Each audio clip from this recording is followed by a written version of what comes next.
Okay, Israel, shalom. I know we're running a little late. Salakia. We just wanted to make sure everybody was ready to go. Brothers, teachers, readers, everybody. Hope everybody's doing well. Passover is coming up soon.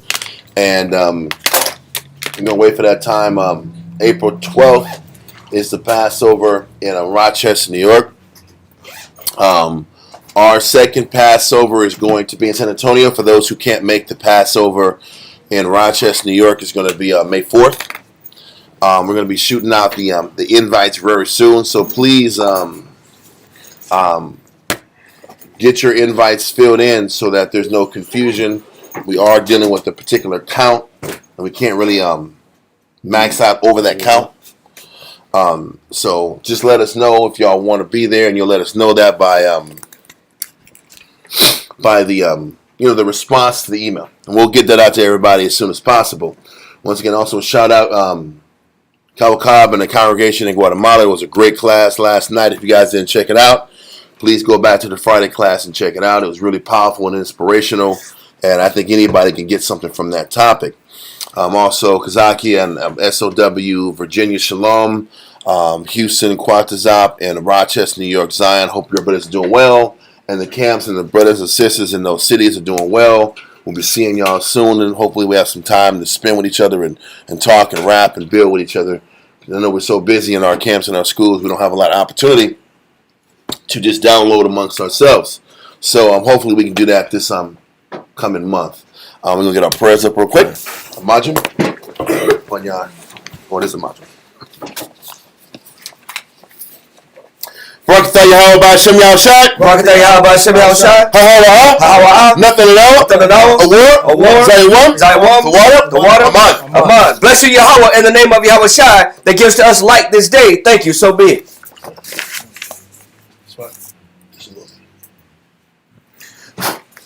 Barakatah Yahweh B'Hashem Yahushai. Barakatah Yahweh B'Hashem Yahushai. Ha-ha-wa-ha. Nothing at all. Rayach. The water. Aman. Bless you, Yahweh, in the name of Yahweh Shai that gives to us sweet savor. Thank you, so be it.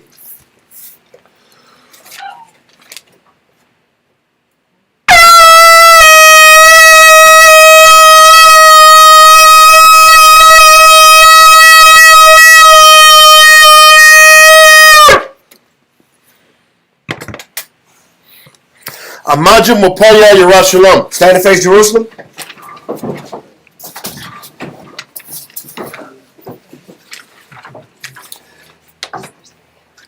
Barakatah Yahweh B'Hashem Yahushai. Barakatah Yahweh B'Hashem Yahushai. Ha-ha-wa-ha. Nothing at all. Ha-Shabbat. B'Shalom. The water. Aman. Bless you, Yahweh, in the name of Yahweh Shai that gives to us the Sabbath and peace. Thank you, so be it. Psalms 121.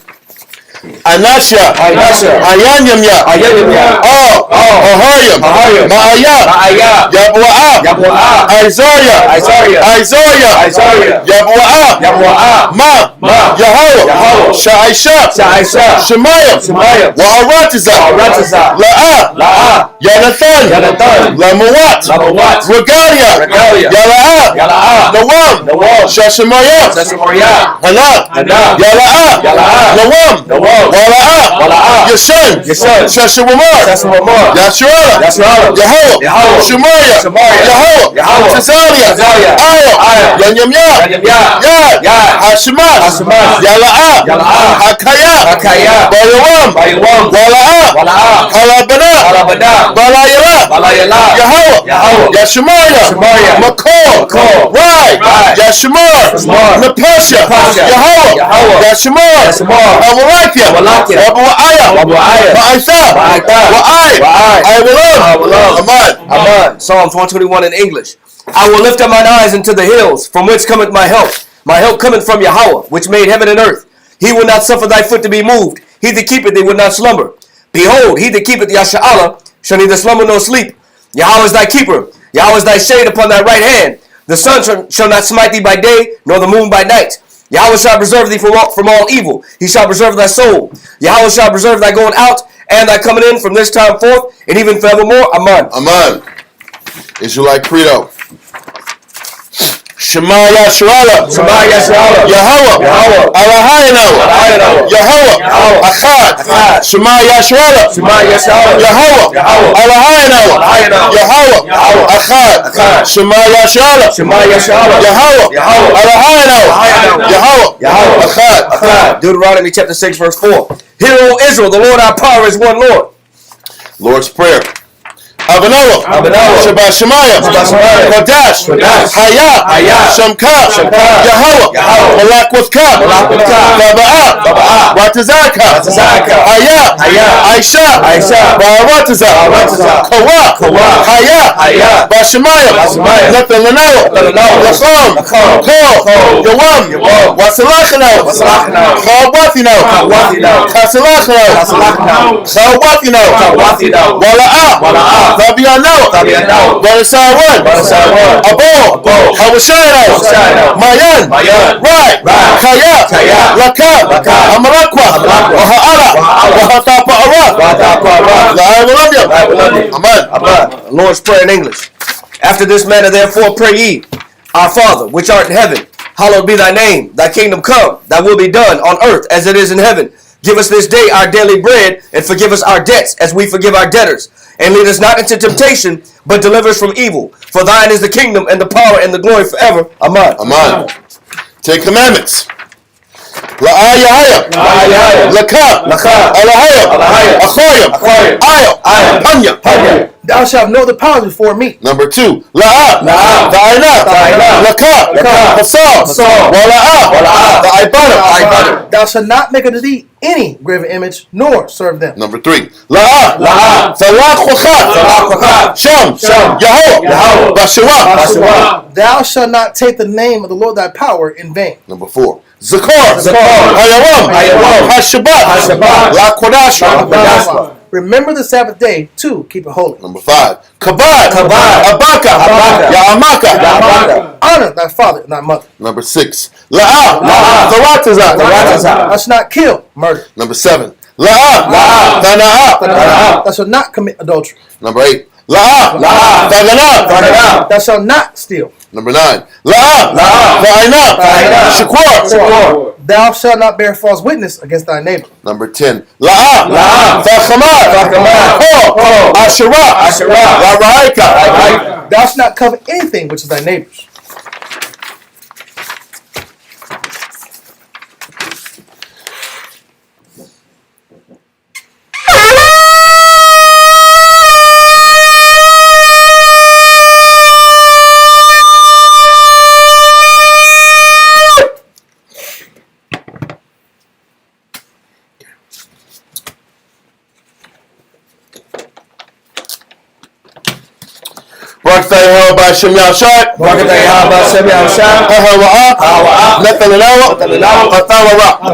Blessed do you, Yahweh, in the name of Yahweh that gives to us the law. Israel, Yeshabim. Everybody seated.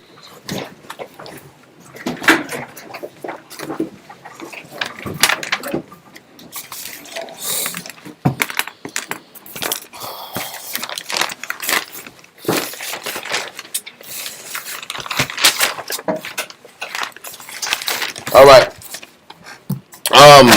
Last week we focused on the valiancy and the faith of Onias III. It was like he was trying to sustain, that the high priest of Israel at the time was fighting to sustain the integrity of the position. He was fighting to keep the law being the standard in Israel, and it was like Simon and these other participating parties were doing everything in their power to take him out of authority and to take the one person that was trying to keep the biblical standard sustained. For the time being, the Most High defended Onias and his position by not letting the tax collector Heliodorus enter into the temple and steal the Korban money that was supposed to be for the poor and the needy that they were living off of. And it was a great victory amongst Israel at that particular time. And those stories need to be highlighted and remembered just for us, because it's important for us to fight to maintain the standard at all costs.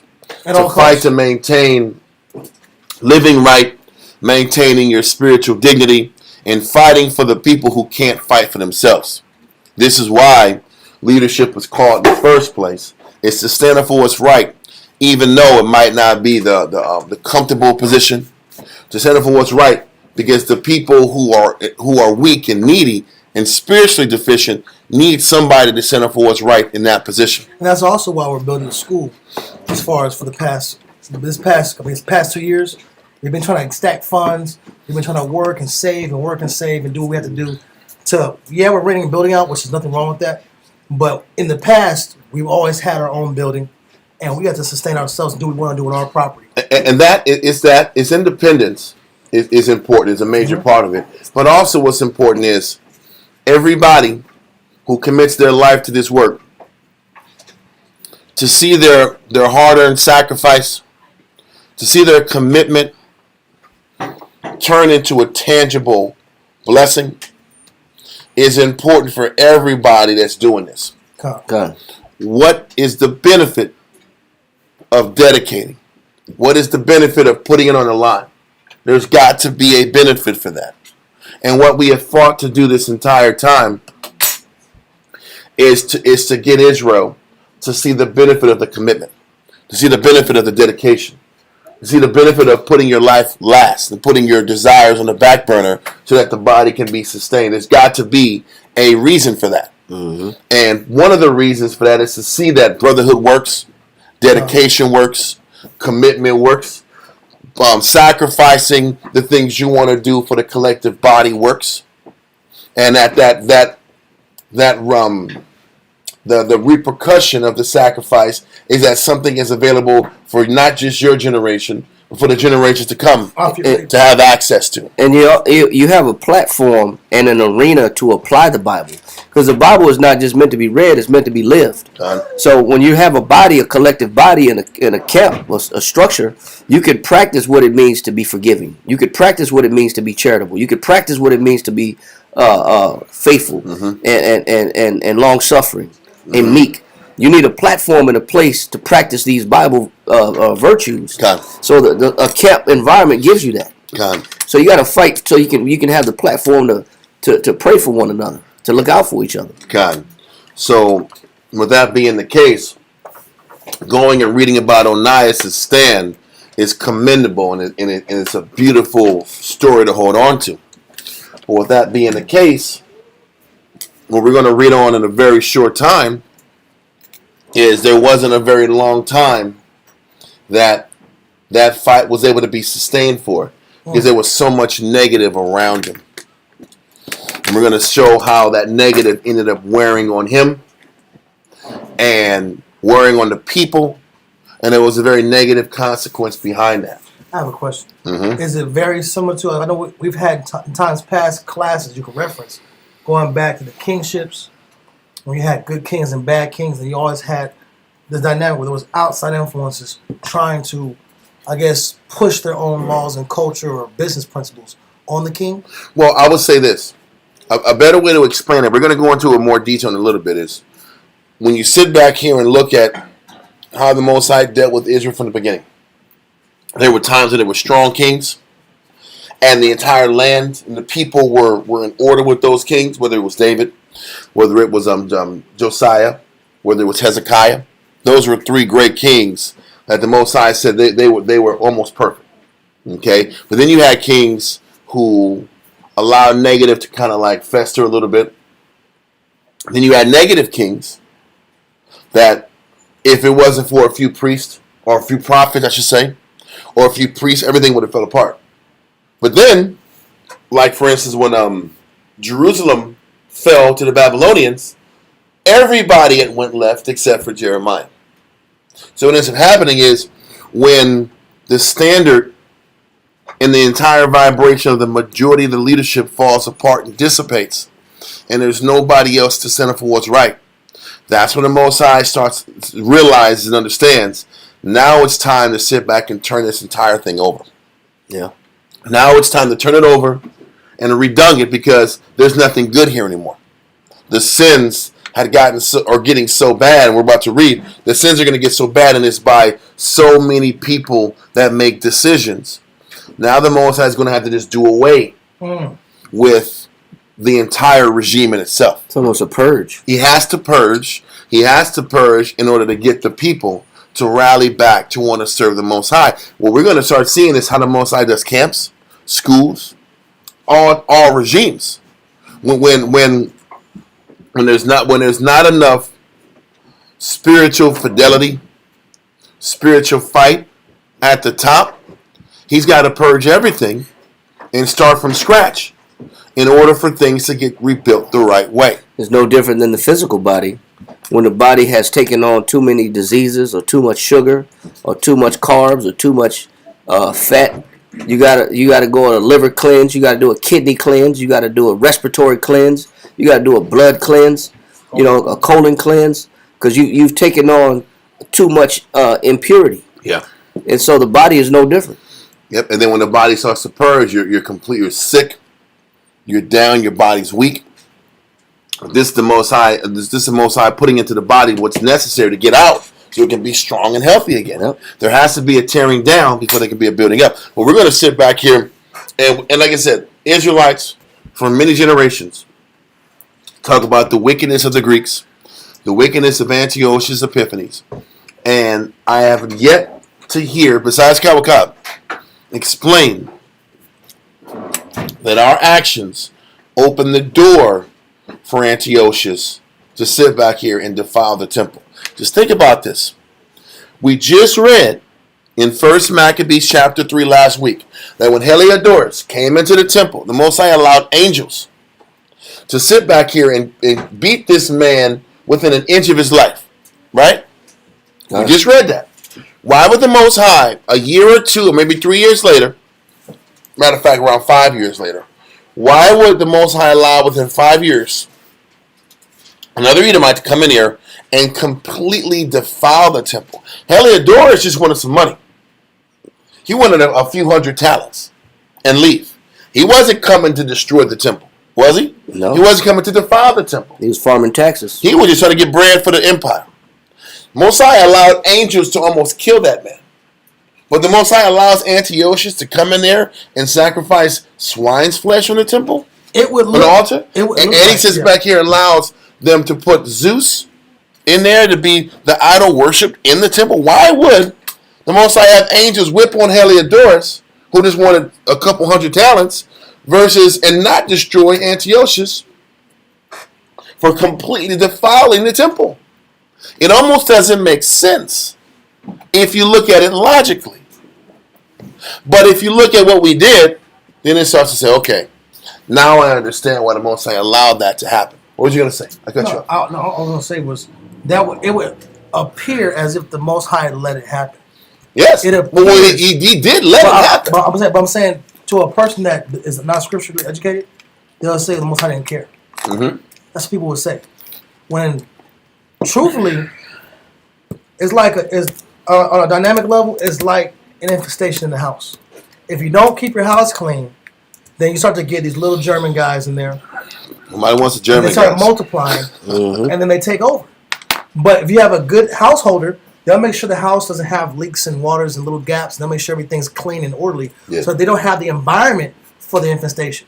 Yeah. But then you get a new renter come in the house, Well, it takes one. and this guy will come in the house, not wash, not keep things clean, Well, and he brought him with him. and his furniture. He brought those guys with him. Those guys were in the furniture. They traveled location to location. He Yeah. moved previously because where he lived at before was full of roaches. Yeah. Then he moves to another location, and all of a sudden the house They're in boxes. Yeah. Why does this house have Mattresses. roaches? Yeah, they're in the walls, man. If the roaches weren't there 2-3 years before, but now they're there. Yeah. What are we gonna do? Well, I gotta clean the house. Well, of course we gotta clean the house. But You they're had to still here. purge you had to burn the house down damn near to get those guys. That's what I'm saying.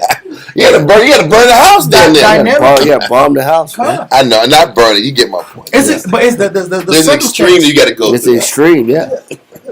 The circumstance is equivalent Yes. because it's about who the householder is.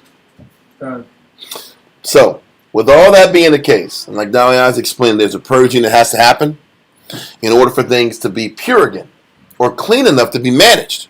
So before we go on all that, I want to go let's go to 2 Maccabees chapter 2. I'm not sure if we went into this last week. Dalian, can let me know if we did. But I want to go to 2 Maccabees chapter 2, verse 23 to 32. And this just kind of explains what we're going into. I think we did go into this, didn't we? Yep. Because it just explains that that what you're reading in 2 Maccabees comes from 5 books, and it's just this combination of all the information, that they're abridgments. Yeah. And in the midst of writing this abridgment, there's just a shortened version of a 5-volume book that a man from Cyrene wrote. Jason of Cyrene wrote the history of what happened with the Maccabees. So the writer who's writing 2 Maccabees kind of just takes 5 books and just connects them all into one volume. So you're really going to miss a lot of information and details in the writing. But it's a blessing. But the reason why I'm even saying that is because when you start reading about characters, you got to understand there might be some issues with names, because it's a little confusing what we're about to go into as far as just dealing with the names of the characters. That's why I'm even explaining this. You're going to read about a guy named Menelaus and Simon, and you're going to think that because they said Simon was a Benjamite, these guys, it's kind of hard to prove that, because these men wouldn't be in the positions of the priesthood if they were non-Levites. So when in explaining this abridgment process, you got to be aware of the fact that there might be some words and some names that might not be properly tie in to how the story flows. And because of that, I just want to kind of preface that as we go through 2 Maccabees 4, I might have to say once or twice that this Menelaus or this guy Simon probably isn't a Benjamite. Because if you're dealing in the context of history and when you deal with the Josephus, he kind of ties in and allows it to make more sense as we go into the explanations. We don't got to go to that verse that I just went to if we went there last week. I just want to kind of like, when you get a chance, read it. It just explains that 2 Maccabees is an abridgment. And even when you read 1 Maccabees, the story flows smoother. Chronologically. Yes, 2 Maccabees jumps.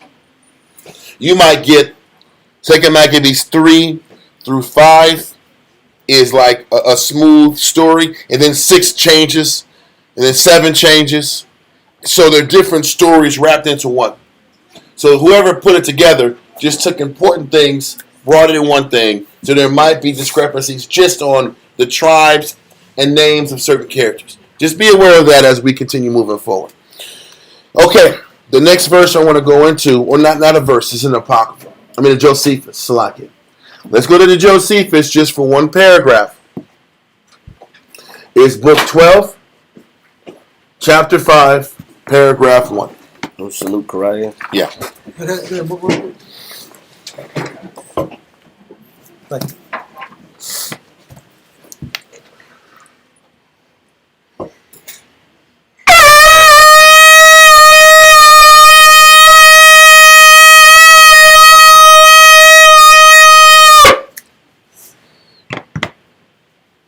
Correct. Shah Shabbatah, Banashah, Banashah. Correct. Shah Shabbatah, Banashah, Banashah. Amajim. What? Yahweh Hashem Yashabakatah. Yahweh Hashem Yashabakatam. That's my top. All right. So let's get started. Antiquity of the Jews, Book 12, Chapter 5, Paragraph 1.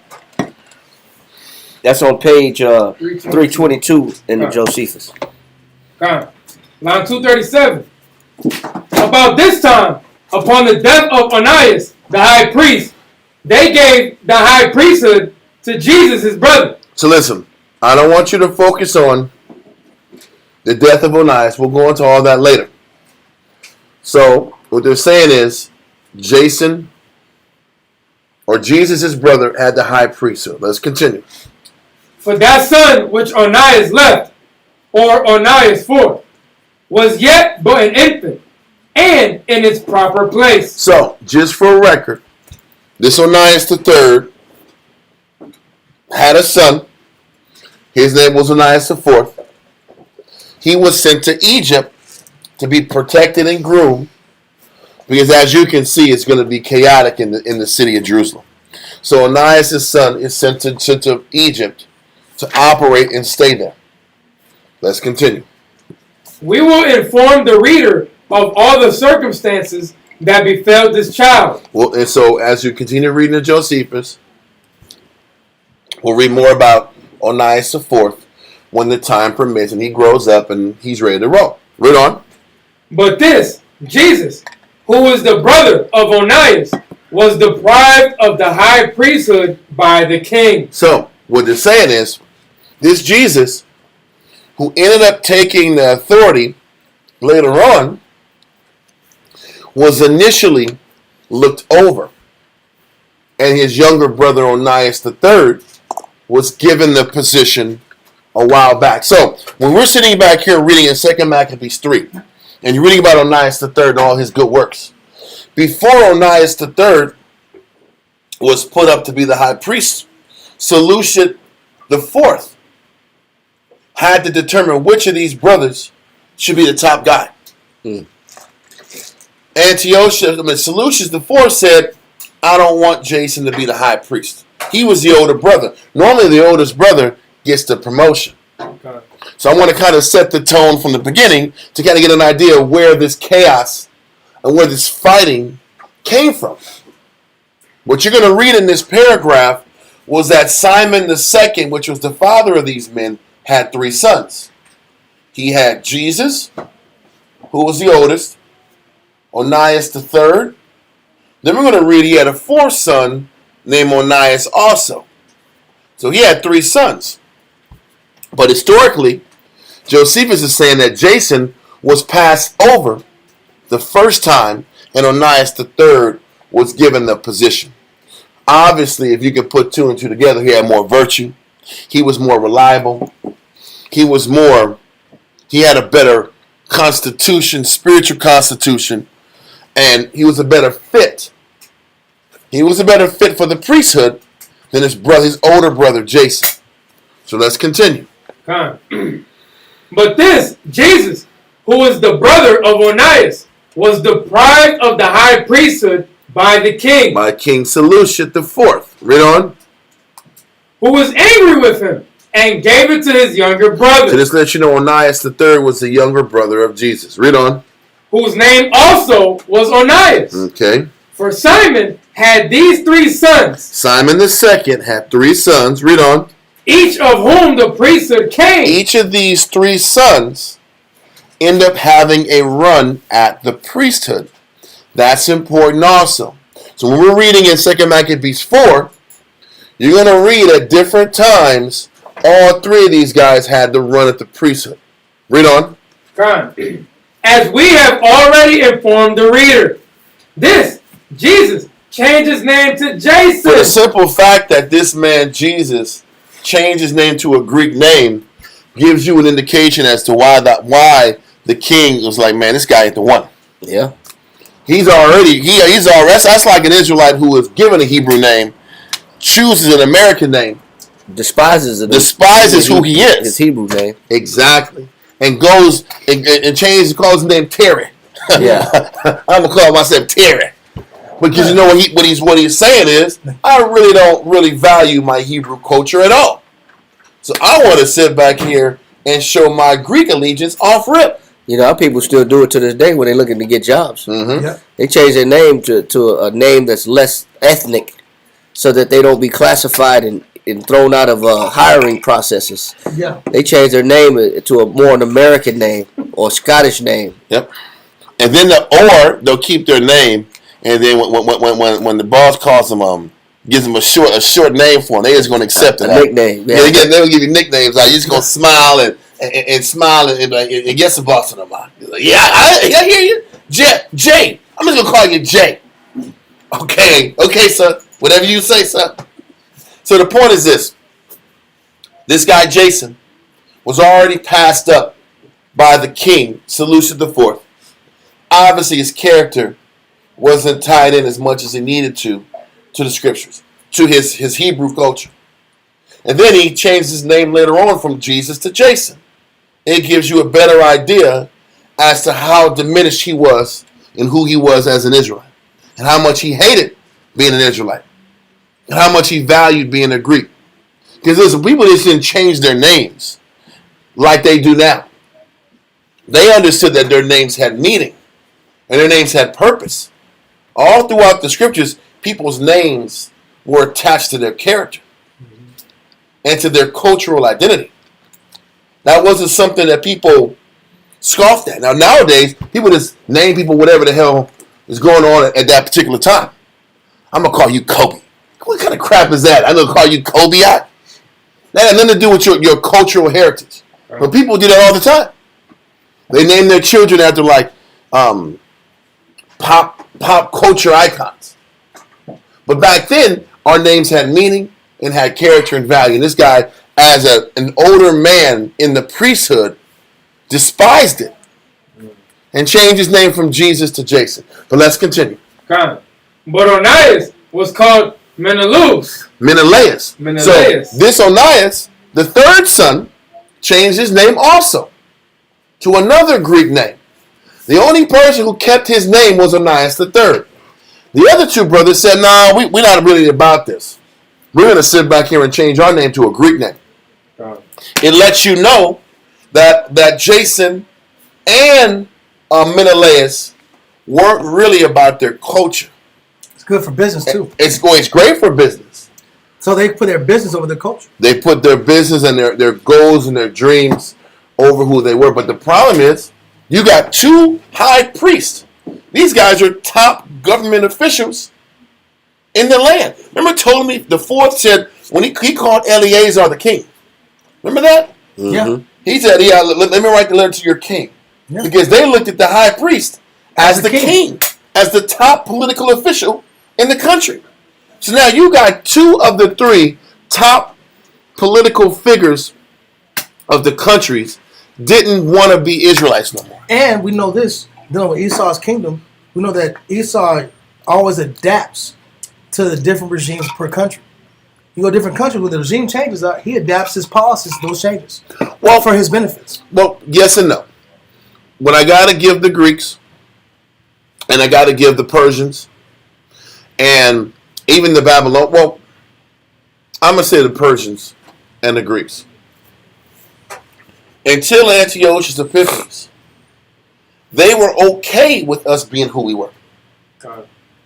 They actually backed us. They actually paid for our sacrifices. They respected. The only reason they promoted us in so many different positions that we were promoted in was because of our what? Our piety. Our trustworthiness. Mm-hmm. Our honor. Because we carried ourselves with such honor, they said, I can put this person in a position and I can trust him. Well, so what you're saying is basically they didn't have to change the names. They didn't have to, because we were already respected for multiple generations for keeping the spiritual standard that the Most High told us to keep. But what I was saying was that if you have two of the three high priests going from a spiritual regime to a secular regime and a more business-based regime, then why would the Greeks not adapt to that? But they weren't, because Seleucus IV purposely didn't promote Jason because he wasn't about his culture's laws. Okay. This is why he put Onias III up there. Because that's why I got to give the Greeks credit. Leading up to Antiochus Epiphanes, all the other Greeks were like, listen, I want to choose the guy who is the most stable and the most pious of the priesthood group. This is why when Onias was the second had such a small soul, it was an uproar. And Ptolemy Eutychus said, listen, man, what are you doing? I put you in that position because you were going to honor the Most High, keep your word. Man, that's crazy. Why are you tripping? That's crazy. This is crazy. The point. Even Jason, who was trying to be Jason, This solution to force said, man, I don't want this guy. Yeah. This guy's going to create chaos in the city. You know, they could even the Greeks could recognize a phony. And It's somebody that is selling out their culture and compromising himself, and there's no need to compromise yourself. And it's going to be bad for business because, honestly, this city's going to be in chaos if I put this guy at the top. All it's going to be is a civil war. Why can't I just pick a guy who flows in with the culture and we don't listen? You know what the Greeks understood? Let these Jews pray to their God so we can stay in power. That was another part. They weren't stupid. They understood that, hey, keep the gods happy. I ain't doing it. I'm not going to live pious. But let these guys pray for us. Because you don't think that was part of the condition of the sacrifices? Because that was what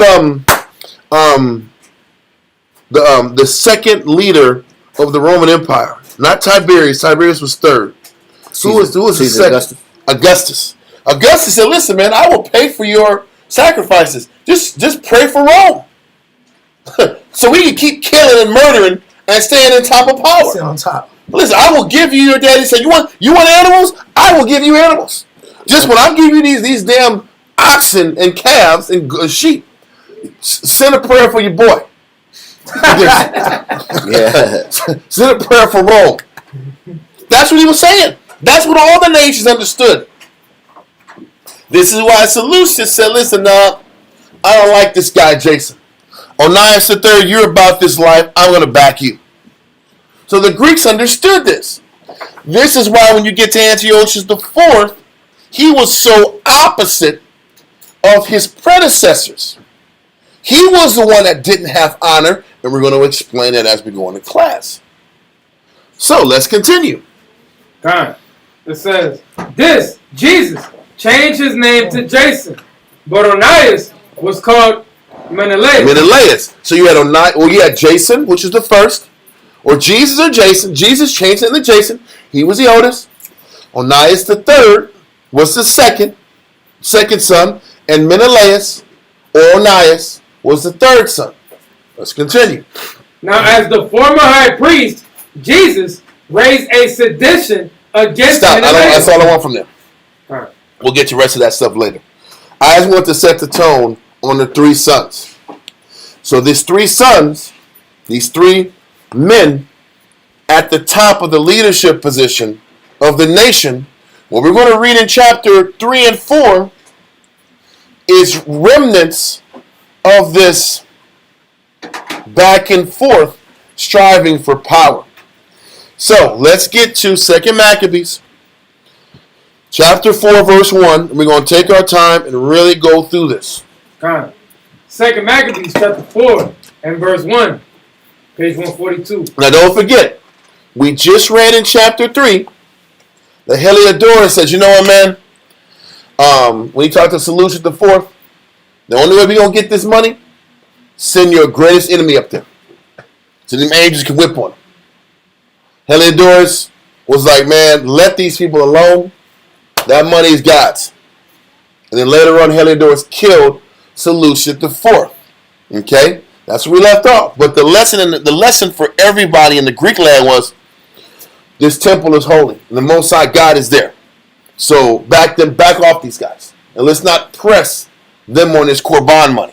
Remember, that's where we left off last week. I'm taking my time because chapter 4 goes right into that same scenario. Read on. Time. 2 Maccabees chapter 4 and verse 1. This Simon, now of whom we spake afore. That same Simon, remember this is the Simon that started this whole process, telling the governors that there's thousands of dollars in the damn temple that they're holding out on the king. God. That was what he did from the beginning. Okay? Now, before we go any further, I want to jump real quick. I want to jump to verse 23. Time. 2 Maccabees chapter 4 and verse 23. 3 years afterward, Jason sent Menelaus, the aforesaid Simon's brother. Stop. what they're saying is Simon. They're saying that Simon and Menelaus were brothers. But that's not the case. Just know that Simon was a top political figure that was associated with the third son, Menelaus. That's all you got to know. Okay? Can you repeat that one more time? Read verse 23 again. Con. 2 Maccabees chapter 4 and verse 23. 3 years afterward, Jason sent Menelaus, the aforesaid Simon's brother. Stop. What they're saying is Simon, the guy that was creating the havoc in chapter 3 and the beginning of chapter 4, they say that Simon was Menelaus' brother. I'm going into this now so it's not confusing as we continue to go on. Remember I talked about earlier in 2 Maccabees chapter 2 that there was going to be this abridgment and this slight confusion about names and lineages? Technically, Menelaus would have been Jason's brother. He is. He is. And that's the point. Jason is Menelaus is Jason's brother. And what this verse explains is that Jason sends his brother to talk to Antiochus Epiphanes. But the way the writing says is that Simon and Menelaus were brothers. Right. They weren't. Simon and Menelaus were affiliated. Just keep it at that. Simon and Menelaus were affiliated. So, when you read about in 2 Maccabees chapter 3, in the beginning of chapter 4, Simon is causing all this uproar, but who is it coming from? Jason. It's coming from Menelaus, the third son. So Simon and all the backdoor things he's saying, all the allegations he's bringing out, all the allegations about the Korban, all that is really coming from Menelaus, who's sitting back here and initiating this contention, initiating this fighting, initiating this chaos from within. Okay? That's what I want to kind of set the tone for now. Now let's go back to verse 1. All right. Verse 1. This Simon, now of whom we spake aforetime, having been a betrayer of the money. So what does beret mean? Betrayer, 1828, Webster's Dictionary. It says, a divulger of secrets, a discoverer. Okay, so he is a betrayer, a divulger of secrets, a discoverer. What does that mean? Simon was a discoverer of secrets. He's the one that sat back here, knew we had the Korban money, and snitched to the feds. Yeah. Knowing damn well that if you tell the king that we got extra money we're holding on to, they're going to want it. You know that. And the purpose of it was to establish distrust. This is why Simon did what he did. If I establish distrust amongst the king and the high priest, somebody else has to come in and save the day. Well, it's divide and conquer. If I can split the unity or the belief that the Greeks have towards the Jews, then I could insert myself by smearing their name. Yeah. It's a smear campaign. I can say these guys can't be trusted with the money. So then who is the Greeks going to put in charge? The third king, the third brother. Because don't forget, when this initially happened, Seleucus IV was still in power. Seleucus IV already said what? I don't want Jason. I will choose Onias the next son. So, he didn't want Jason at the top. So if this smear campaign worked, and Onias III was defamed, who would be the next man up? The little brother. The little brother, Menelaus. So this is when we read in verse 23 that Simon and Menelaus were co-conspirators. Now it starts to make sense how this intricate plot happened. Menelaus got Simon to sit back here and start these issues with the anticipation that Menelaus would get propped to the top. And it's no different than Dathan and Korah talking against Moses and Aaron because they didn't like the fact that Moses and Aaron was chosen as the heads of the children of Israel in the wilderness. So the objective of saying, you know, hey, why you got us going this way? The complaining. I don't like how you run things. Why do you have to lead the children this way?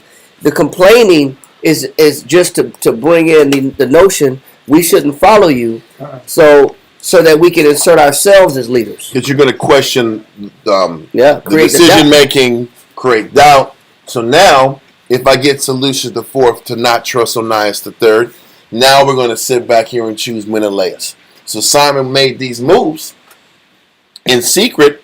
Menelaus is the one pulling the strings because he wants his shot. Now you're starting to see how diabolical it is. And how negative it is at the top with all these different people and their factions vying for power. Does that make sense? So, let's start back at verse 1 again. 2 Maccabees chapter 4 and verse 1. This Simon, now of whom we spake afore, having been a betrayer of the money. Stop.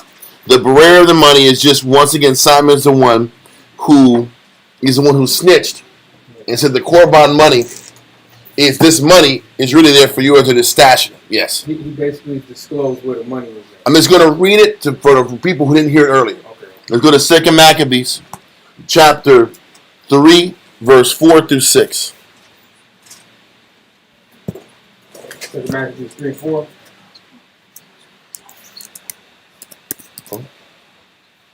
Cool.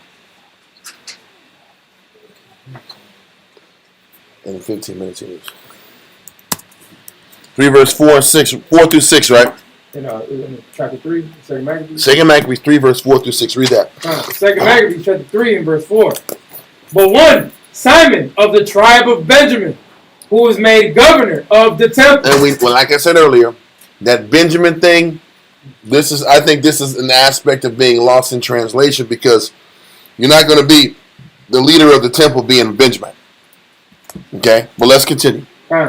It says, fell out with the high priest about disorder in the city. And the disorder was the fact that they were creating disorder to make Onias look bad so that eventually Menelaus would get his opportunity to be the high priest. Read on.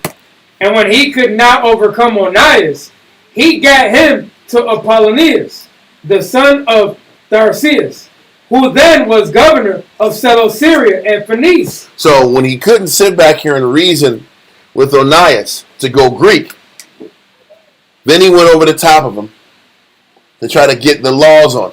Read on. Verse 6. And told him that the treasury in Jerusalem was full of infinite sums of money. That's a lie in itself. It wasn't an infinite sum of money. Read on. So that the multitude of their riches, which did not pertain to the account of the sacrifices, was innumerable, and that it was possible to bring all into the king's hand. What he's saying is all these sacrifices are being financed by the Greeks. So the Jews are stacking the money that they're accruing on the side because the Greeks are the ones sitting back here and supplying the sacrifices. So really it's your money. Really, it's the Greek money anyway, because they're only getting paid because you're covering the cost off front. So this is a major setup. It's a major setup with the intention of removing Onias III from power and bringing in Menelaus. And it shows he can't be trusted. Well, it shows that this is a problem at the top, and everybody's gunning for the top, but it's these three priests fighting for the top spot. And what we're reading is Jason was pushing the Greek way, and so was Menelaus pushing the Greek way. There was only one guy standing up for what's right. Now we have a similar circumstance to this back in the day. Talk about the two. It was two different set of brothers fighting for the position at the top. Yeah. This was as the Persian Empire was falling apart. This happened twice. I don't want to go heavy into it, but it's towards the end of Josephus' book 11. It was a murder in the temple. Based upon but the thing is, one guy got murdered because he was pushing the Persian way and to sit back and go against the scriptures. And he was actually trying to get alliances with Persian leaders to overthrow his brother. Yep. His brother caught wind of it, put hands on him, and killed him. and things went bad for us then. And then it happened again with Jadua. His brother wanted to go left, but what he ended up doing is he did a deal with the Greeks and went to Samaria. Not the Greeks. He went to Samaria and did a temple up in Samaria. Yep. Instead of sitting back here and saying in Jerusalem, he got financed. He got financed by the Samaritan leader. So this has been happening. Verse on that too, on that point of Psalm chapter 50, verse 18, because what people do, slander is a mechanism, and it's a tool that can be used. No doubt. And this is what it's for. Read that Psalms chapter 50, verse 18. Psalms chapter 50 and verse 18. When thou sawest a thief, It said, but we know the scripture said, a thief coming not to do what? Steal, kill, and destroy.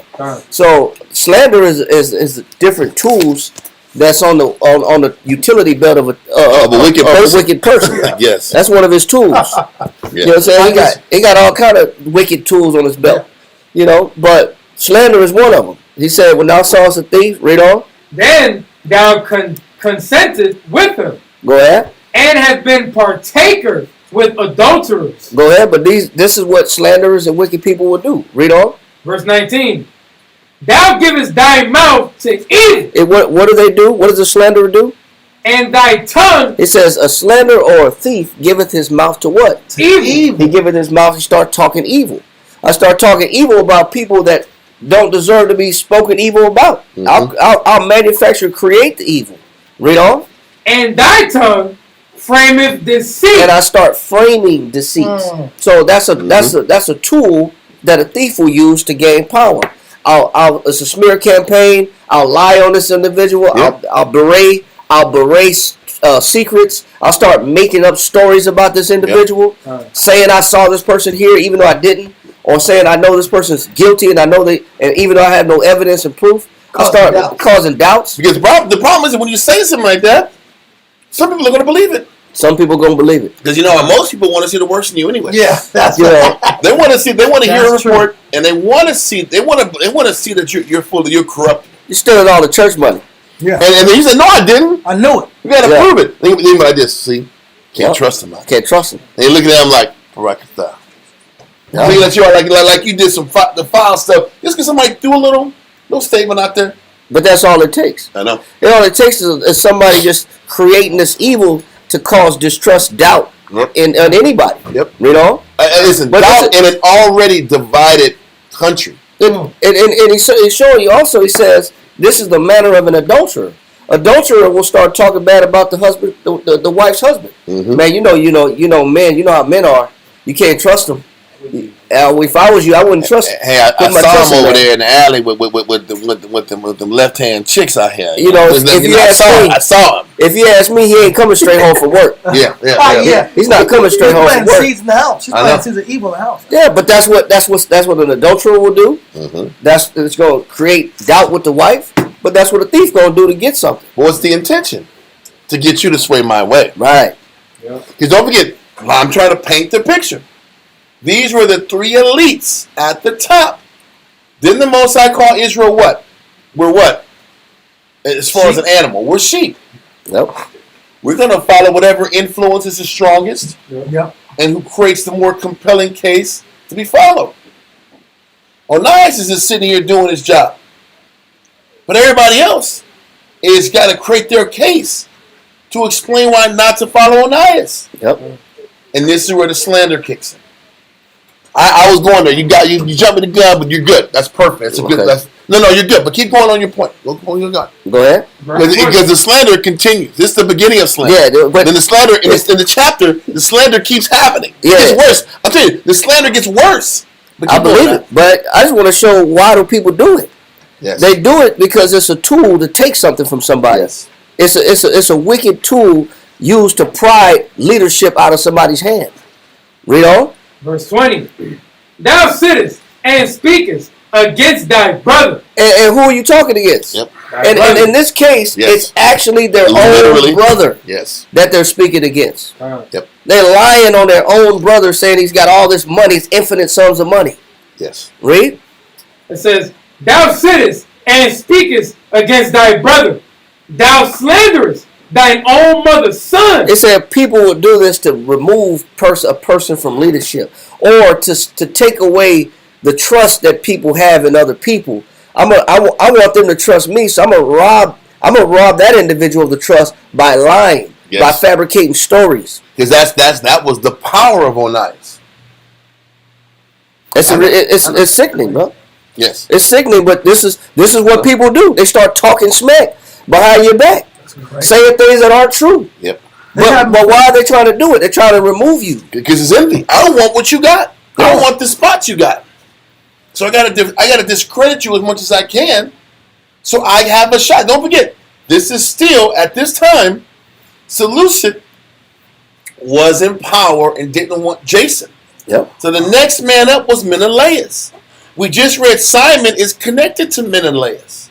So now you know who's pulling the strings. Who's pulling the strings? Menelaus is pulling the strings. Sith over there. Come on. There's a lot of Siths in Israel. But you got more on that? Yeah, finish that. Come on, verse 21. Mm-hmm. Come on, verse 21. These things hast thou done, and I kept silence. But just because the Most High watching what a thief is doing, or an adulterer is doing, that don't mean they're going to get away with it ultimately. It does damage. Yes. It does have a negative effect. Because you can't do anything about the slander. It's there. It's in the air. Oh, you can say, that's not true. But that's what Drake's doing, huh? Yeah. I didn't do that. And everybody's like, you did that, man. Yeah. Because he said you did it. And there's plausible deniability, but maybe you did it. Nobody knows. So this is why he's sitting back here. He's doing it wrong. He's sitting back here. I'm suing people, and I'm being. This is defamation. They're like, just take your hit. Take your L. That's you. You did it. But I understand why he's sitting back here and he's tripping. Let's say, for instance, he didn't do it. I don't know. I don't care. They're all wicked, in my opinion. If he didn't do it, and this guy they not like us. A minor, and he's sitting back here like, bro, you made me look like I'm this most wickedest dude on earth. He put them dots on his mansion. Bro, exactly. He put dots in his mansion. Now, this is where you go get him. I'm going to sit back here and call you this guy. And this is where you go deal with the score to settle the score. Listen, if he didn't do it, that was diabolical as hell. Am I right or wrong? He had to sell his house. He sold his house. Yeah, he had to get out. He had to get the hell out of there. House. He sold that house in Cadillac. He got to get out of there now. He ain't coming back. You can't. That's the point, though. But this is how slander affects you. It's taking people he had to sit it out for a year, bro, and hope that this album pops in the summertime. Man.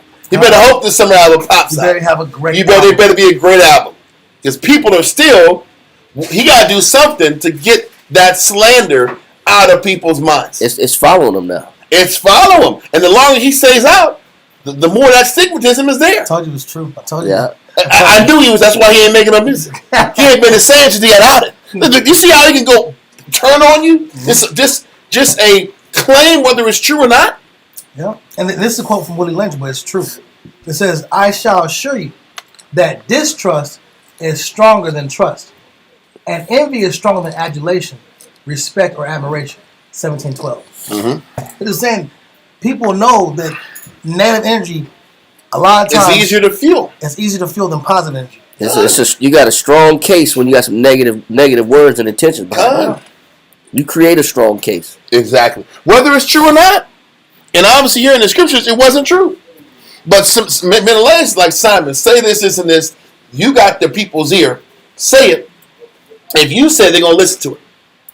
This is how it's being plotted. Yep.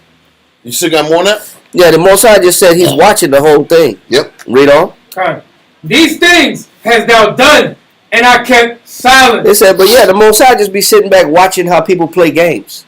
Because this is how people illegally seize power. Yep. They use slander as a tool and a mechanism to seize power and control. That's it. You can let that go. Okay. So let's continue. Let's get back to verse 1. All right. 2 Maccabees chapter 4 and verse 1. This Simon now, of whom we spake afore, having been a betrayer of the money and of his country, slandered Onias. Because really, he was a betrayer of his country. He sold his country out. The poor were going to have nothing to eat and sustain themselves because of this move he made. Read on. as if he had terrified Hellenism. Stop. Then he said slandered. He slandered Onias. Con. How did he slander Onias?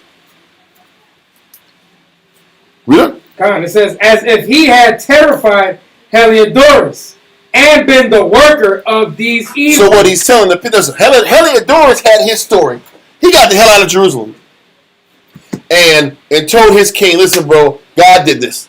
The angels did this. But what did Simon say? Simon said, nah, Onias III sent his goons out here on Heliodorus, and they beat him up.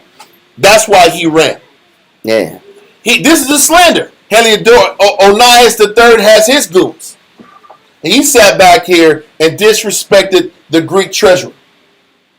He's going to bring evil on our nation because he's sitting back here doing goon stuff. But in actuality, what did Onias III do? I'm going to pray for him. Because if this man dies in Jerusalem, the people are going to be in trouble.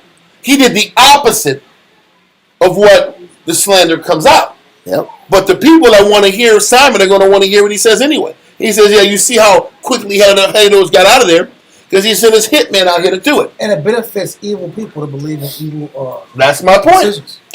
So what he's doing, he's also projecting what he would have did. Yeah. It's all projection. This. Yep. So if I would have did it, this is what the Onias did.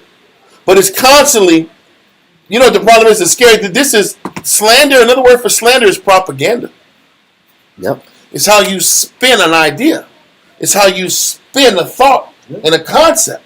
If I spin it, because that's the thing. This is what it is. Like for instance, right now in Syria, this guy HTS, who was on the FBI and CIA's most wanted list, he had a $10 million reward being a part of the terrorist organization Al Qaeda.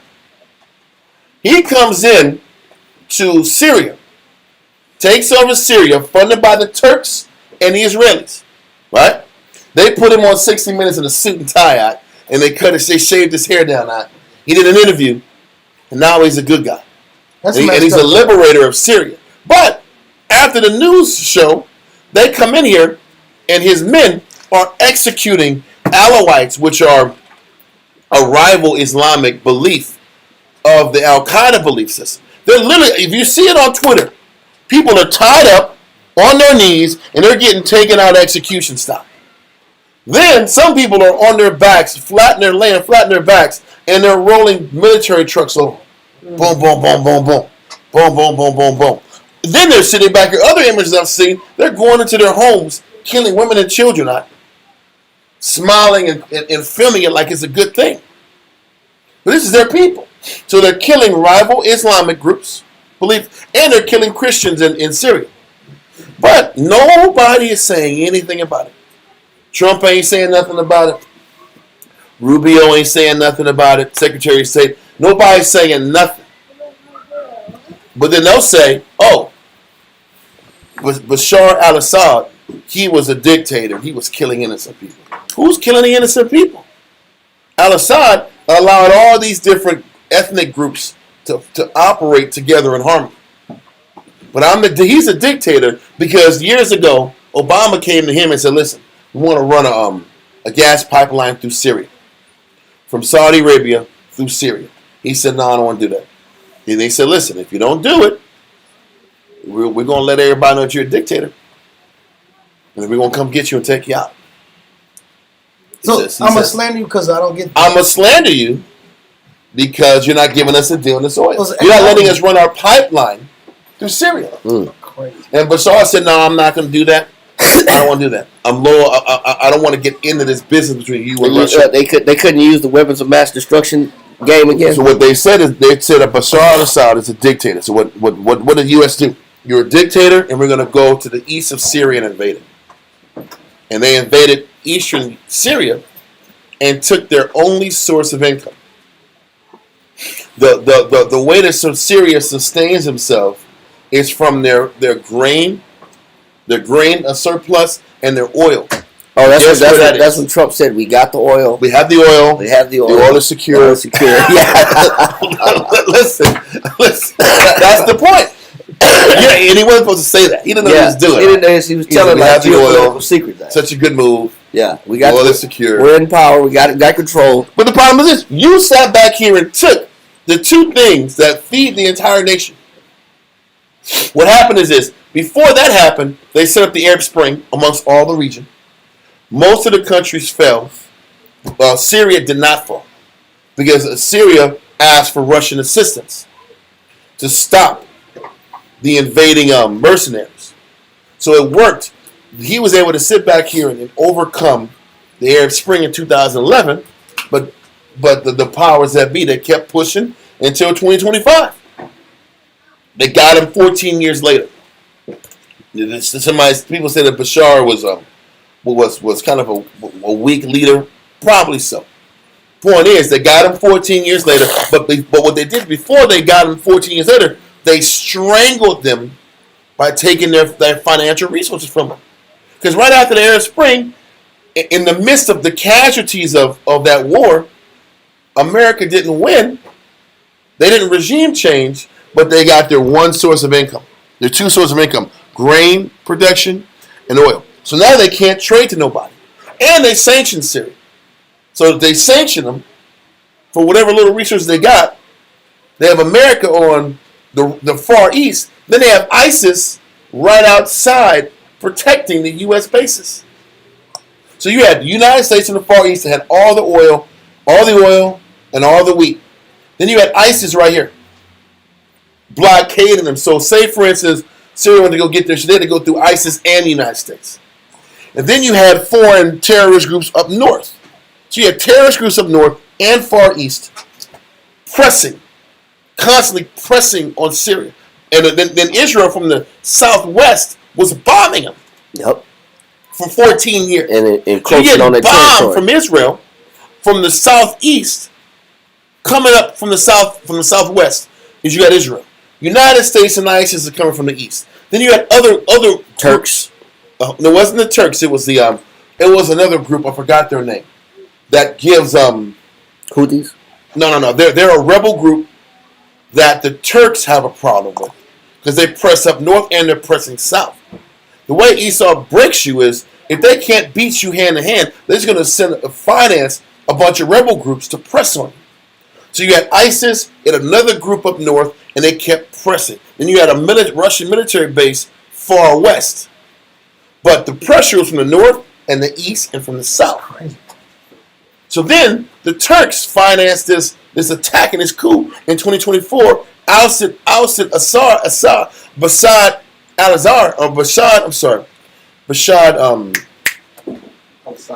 al-Assad took him out. It was the Kurds. Thank you, sis. Thank you. The Kurds were up north. It was the Kurds. The Kurds were up north, pressing down on Syria. Kurds, ISIS, United States, pressing them in. The Turks were sitting back here and set this military operation up to help with this guy that's in HTS now. He takes over Syria. Assad goes to Russia. And now they're killing off all the other ethnic groups that have lived in peace for hundreds of years. That's democracy. And they said, this guy's going to make a democratic government to Syria. Yeah, right. That's a joke. So anyway, that's democracy to the powers that be. I don't know how we got kind of far up on that. Propaganda. Because they started off by calling Assad a dictator. And that's all it took. Now you're a dictator. Now we get NATO and the United States and the rest of the countries to just sit back here and cut you off financially. Now you can't eat. It's like Iran. They have so many sanctions they can't even sustain themselves barely. Without Russia and China's help, they couldn't sustain themselves. Iran was cool when Gerald Ford was getting a blank check for oil. Mm-hmm.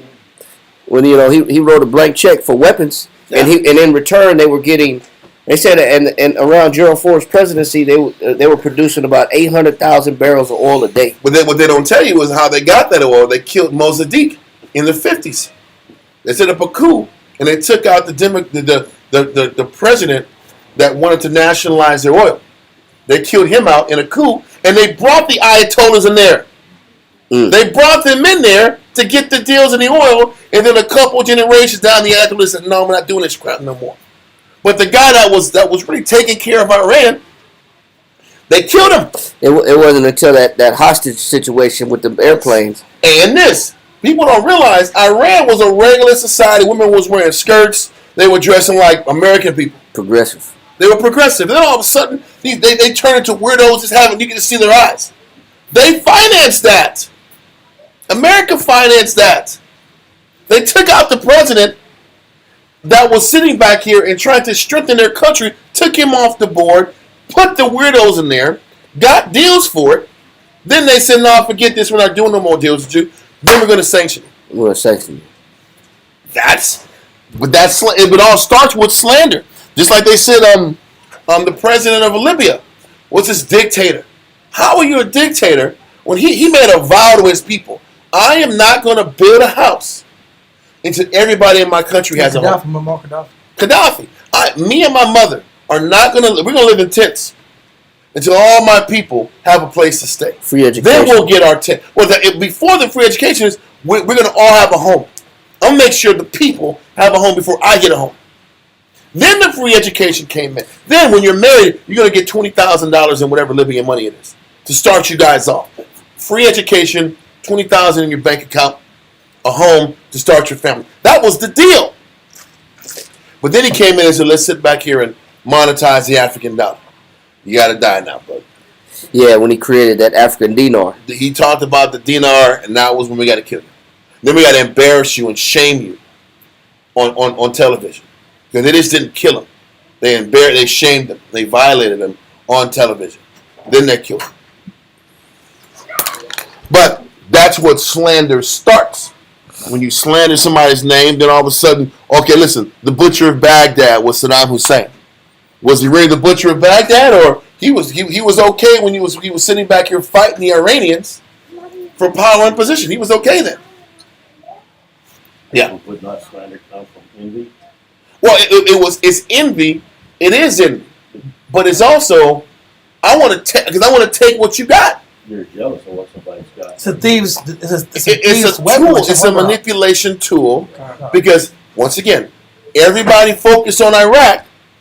Once Russia fell off the board in '91, think about this: when Russia fell, it was a mere months after Russia fell that all eyes went to the Middle East. Because Russia's presence in the Middle East is what neutralized the Middle East from being the focus. Because don't forget, when Israel, remember the 7-day war between Israel and Egypt? What they don't tell you was that there were a lot of Egyptian fighter pilots. There was Russians wearing Egyptian fighter pilot clothes. And Americans wearing Israeli fighter pilot clothes. It was a proxy war.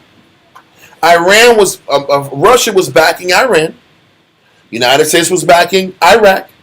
It was always a proxy war. So what ends up happening is the Middle East was awash because you had certain superpowers covering certain people.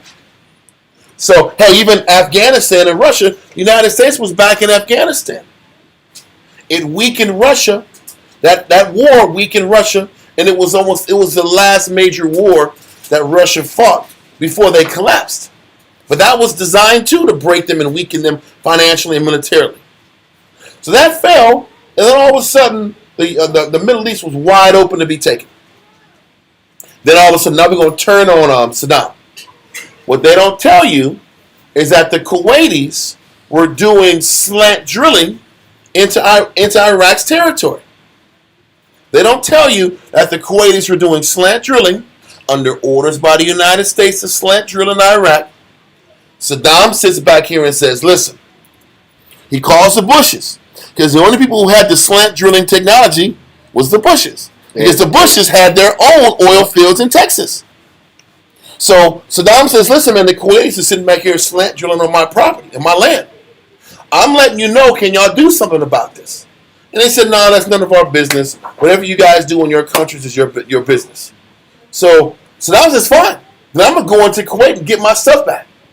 He goes into Kuwait and says, look at what Saddam Hussein is doing. He's going into Iraq. He's going from Iraq to Kuwait and taking advantage of the poor Kuwaitis. You see how that was a setup? That was an oopity-oop. You sat back here and got Kuwait to slant drill. They caught you. They go in there to get their property back.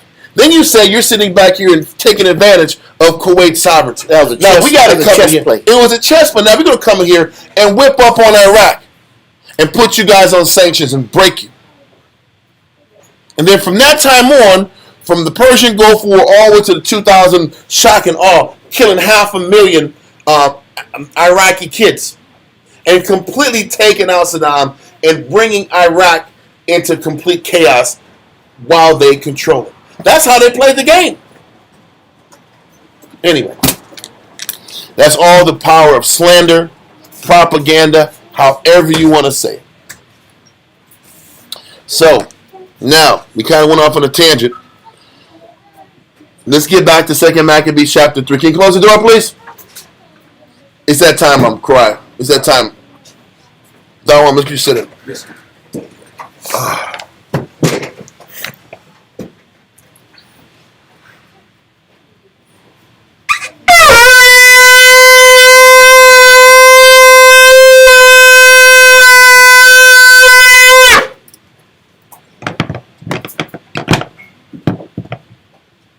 Yes. Dahawam Racha, Shah Shabbatah, Barashar, Bayasha Aleph. Darwin Rakha, Shoshabata, Balashar, Bayashala, Amajim. What? Yahweh Hashem Yashabata. Yahweh Hashem Yahshabat Thumb.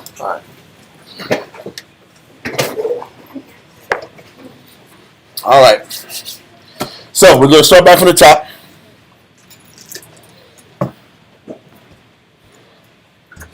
Just go from the top all the way. Yeah. 2 Maccabees chapter 4 and verse 1.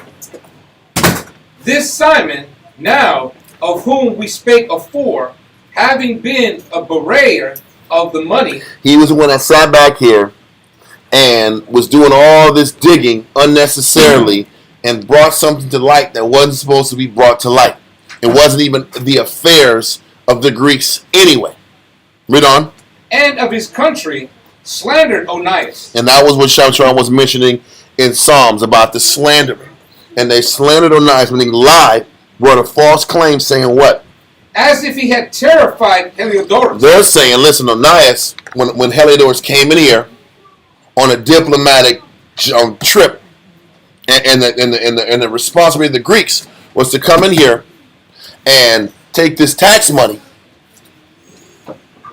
This guy sat back here and treated Heliodorus poorly, beat him up, almost killed him, and sent him back to the king.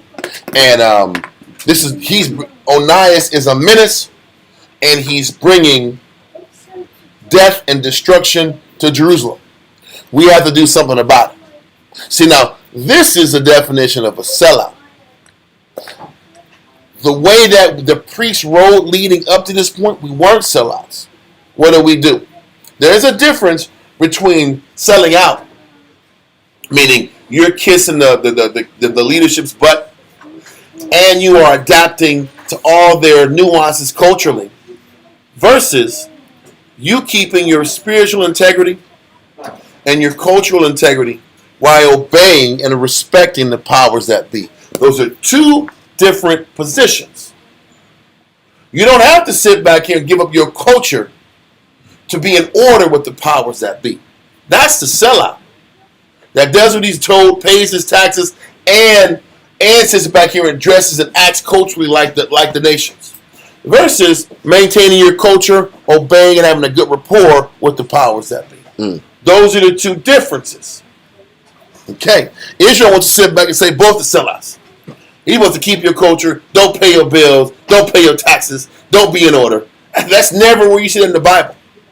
Maintain your order, maintain your respect for the powers established that's in front of you, but keep your spiritual integrity while you're doing it. We went over it a couple weeks ago Yes. when you pulled Romans 13. Mm-hmm. When you explain all powers, it comes from all the powers that be ordained of the Most High. Yes. You know, so there's no need to buck the system if the Most High created the system. Yep. Just don't change your belief in your faith while you're sitting back here and adhering to the powers that be. That's how you're supposed to be. Be that much more diligent in what you do. Yes. Con. So that was an aspect of the slander, but the slander intensifies and the negativity intensifies beyond the slander. Let's continue. As if he had terrified Heliodorus and been the worker of these evils. What they're saying is Onias was the mastermind behind harming Heliodorus and bringing evil our way, because now the Greeks are going to be pissed off based on how Heliodorus was treated. And that's not true. He treated Heliodorus with respect, let him go into the temple, and the Most High protected him. And Heliodorus knew that. But the regular people didn't see that. The regular people weren't privy to that. So he can spin it how he wants to. Just like if something's on television and it's on a news publication, more times than not, people are going to believe it. Yep. If CNN says it, if Fox says it, if MSNBC says it, it must be what? Must be true. But when you sit back and see the real footage, you're like, no, that's not how it happened. Do people sit back here and listen to the transcripts of the other countries' presidents and their news sites? No. They only got a handful to choose from, and however they want to spin it, they spin it. The lie will travel halfway around the world before the truth gets stamped on it. And it's the truth, especially with people that are uneducated, don't have access to proper media, or don't know what proper media outlets even tap into. Anyway, let's keep going. You look at the Emmett Till killers. You know, the lady came out later and said, you know, she lied. She fabricated some of the story to her husband, which causes men to get mutilated, decapitated, damn near shot through the head, stabbed and tortured and drowned. Bro. But she later came back and said, you know, she lied a little bit. It was a little white lie. It's a little white lie. It's a little white lie. Yeah, just a little lie. That little slander destroyed that person's life. How many people been lynched like that? Bro. That's facts. Good question. I know. Oh. I saw a scene. It was a movie that dealt with Emmett Till, and these guys came to the house, and their father had nothing. He couldn't do anything about it. It was the uncle. It was the uncle, but it was the father, the head of the house. He had his sons, and they pretty much said, "Listen, man, if you don't bring him out, I'm getting on. We're taking everybody out." They said we just want to talk to him. Shit, he knew what that meant. He knew what that meant. It was over. But what do? The whole house gonna die? Anyway, let's continue. Verse 2. Thus was he bold to call him a traitor. Then he said he's a traitor. The slanders keep getting worse. Now Simon says Onias III is a traitor to our people. Yeah. Because now Onias III is endangering the entire nation. Read on. That had deserved well of the city. Stop. Now this can be misunderstood because it doesn't sound right. It said, thus was he bold to call him a traitor that had deserved well of the city. When you look at the definition of deserved, one of the definitions means meant harm. One of the meanings is he meant harm of the city. You go to the 1828, deserved, deserve it means you meant harm for the city. So that fits more into the narrative. So this verse is saying that he was a traitor, and his actions towards Heliodorus was meant to harm the city and endanger all the people. But when you read 2 Maccabees 3, all he was trying to do was make sure that the poor and the needy were what? Taken care of.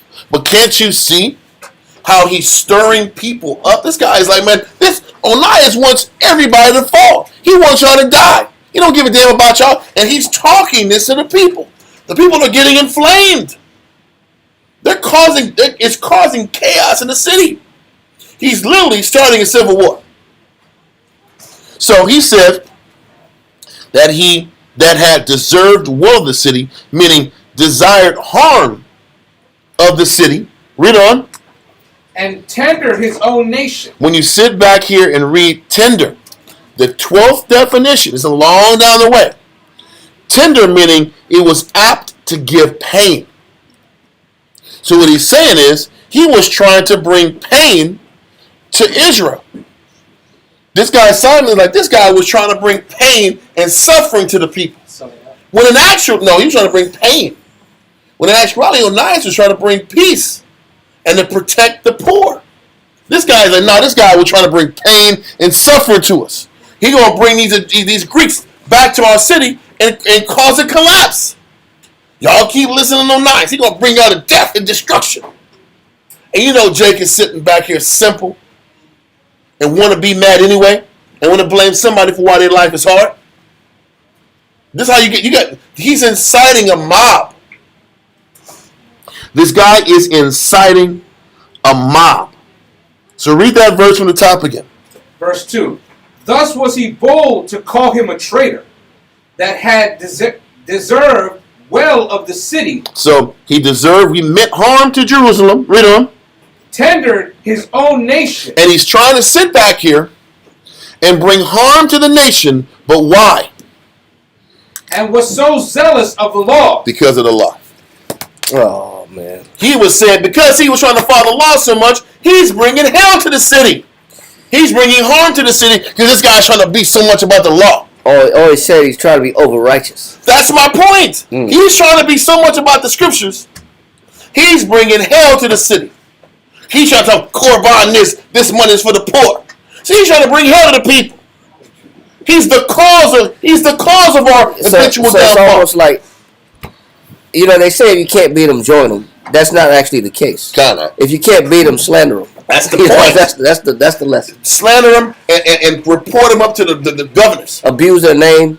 Kinda. They said because this guy, what he's doing is now he's attacking Onias. Now he's attacking anybody that believes in the scriptures. If you believe in the scriptures and you're going to hold fast to the book, you're putting the nation in danger. You see how there's so much in just 2 verses? Man, they're twisting it up so bad. Everything is being twisted. It's almost he's creating a narrative to not believe in the scriptures no more. Because in your stance and holding the scriptures, you're bringing the nation to its knees. You're bringing danger to the nation because this guy is so hard up on following the law. And anybody that follows Onias is bringing danger to the people. When in actuality, the following of the law was protecting the people. Well, you see how he flipped the whole concept upside down. Right. To a group of people that already were flirting with the idea of going Greek. They were already playing with that idea. And you can see Menelaus used Simon, because this guy was great with his words. This guy was great with his communication. To spin it like that. Yep. In 2 verses. Really, he did it in 2 verses. He did it in 2 verses. But man, if you just read it, you can see how he put everybody off balance. He was saying these guys are over righteous. They're too religious. And you're pissing off the authorities and the officers. Yeah. And they're going to come back with vengeance because you're holding on to the culture too much. Because that was the reason he's going this way, because that was the push. We read it in other books the last few weeks. The push was to go Greek anyway. That Tobias was pushing to go Greek. What you're going to read later on is that Tobias was back in Menelaus. Oh, man. Which had the power. That's the point. So they had the power. They had the orator. They were the ones pushing the movement to be even more Greek than Jason the brother. Menelaus was pushing Greek on a complete level. Jason was pushing Greek mid-level. They were both wicked. But Menelaus was even worse. And the Tobias backed Menelaus, which were the elites and the people who made the decisions and were the influence of the country. So just imagine the level of push that was going to go Greek. And now Onias is getting hammered, and there's a movement saying, because you're trying to live so righteously, you're putting us in danger. Because when you sit back here and start talking about danger and fear, people start sitting back here and panicking more and making more extreme decisions. I'm afraid I'm going to sit back here and go against Onias, because this guy said if you follow Onias in the scriptures, death's coming. Destruction's coming. You're playing on people's fear. Because you know why? You know why? Because people don't study the Bible. The people aren't reading. They're not studying. They're not reading. They're not studying. So what's happening? They're going off of just the words of people in power. Whoever's on the pulpit, whoever's in a position of authority in the podium, I'm going to lock into. I'm not going to read the Bible and say, man, Onias is the guy that's doing how the Bible talks. I'm just going off this guy who is brilliant at communicating. He's good at talking. He can command an audience. Charismatic figure. He's charismatic, and this guy is saying, listen, if you follow Onias, death and destruction is coming our way. He's so zealous for these laws, he's not conscious of the fact the Greeks want us to change. They want us to lock into their way. We're getting in the way of progress. He's labeling him an extremist. Come on. And that label can be manipulated with people to take people out of the position of being traditional about the scripture. He's an extremist, and his extremism is bringing danger to the people. But it's the opposite. It's his extremism is saving us from utter destruction. Can't you see where this is going? It's the devil. And why the Most High is like, this got to get turned upside down. Like Shabbos want to pull that verse of Psalms. The Most High is watching this slander. He's watching this movement. He's watching this build and build and build into extremes until he can't wait no more. He's just letting it run. You see how bad this is getting? I'm going to read this one thing. It says, but there had been a rapid growth of a moneyed class. This is around the time of that we read about. Well, actually, this was Joseph's time. Yes. What's his name? Tobias. Tobias. Yeah. It says, but there had been a rapid growth of moneyed class. No doubt about it. And this not so much composed of great landowners as of the newer class of capitalists who grew rich through various forms of financial speculation then open, particularly tax farmers, of whom that magnificent vulture, the Tobiah Joseph, is a permanent type. Yep. So it calls Tobiah the archetype of a capitalist. Yes. So you had people that were they looked at taxation as the new method of getting rich. Yeah. And this is why they was hyping up Ptolemy or Seleucid, saying that Israel they're not paying all their taxes. They're housing the money. Yep. They're holding the money. Because that was the angle to get in to get promoted. But that's how you get your pockets greased. You say, well, they're not farming the taxes correctly. Yep. So now, why don't you put me in there and I'll farm the taxes properly, and then I could get my cut off the top. See that? I could get me a slice. I could get me a slice of the pie once I farm the taxes and give the Greeks theirs. And watch how that mentality continues to build when Antiochus Epiphanes gets in power, because that's exactly the game. And that was the Tobias showed the game plan and the hustle. Yep. For the rest of the Jake to follow. They were just following the plan that Joseph had put in place. A non-Israelite. A non-Israelite way. They followed that way, and that chase and that pursuit ended up being why we ended up having to fall from grace. And you look that pursuit of hustle and power and financial influence. I gotta take a peek. It's an old book. This is an old book right here. There you go. Okay, that's a great angle, bro. It's a great angle. What you gonna say? I was gonna say that same premise is going on now. When it comes to this Elon Musk on the fraud, waste, and abuse. If you look up the fraud, waste, and abuse right now, the Doge, the Department of Government Efficiency, they're finding all kinds of different waste and different kind of millions going to trends. I can't go into too detail. Plays, millions of dollars going into pushing atheism in Nepal, and all this money is being funneled to different places for different purposes, but it's also being funneled back to people that allow the laws to be passed. Well, just understand this. It's the same case. There's a reason that Bud Light had to choose the spokesman that they chose. If these major corporations don't push a certain agenda, and they don't get corporate funding, they're not just doing this because they want to do this. They set up these agendas because the funding stops.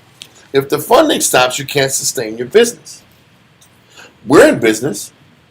As we know, if we don't keep getting streams of income, you got to keep investing into your fleets. You got to buy more fleets. You got to pay for more insurance. And if you're just dealing with your basic income, that's not enough to survive. You need larger streams of income to keep progressing your business forward, whether it's a small business or a major corporation. Scale, yeah. But this is the hook. If you want the additional funding, these are the type of commercials we want.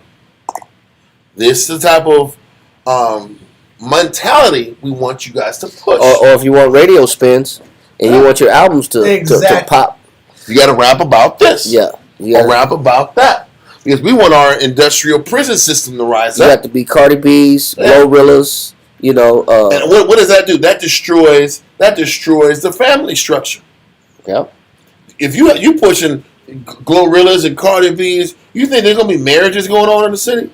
Mm-mm. Families and husbands and wives that? Nobody for You can forget that. Everyone will be like Cardi B. You can forget a proper home.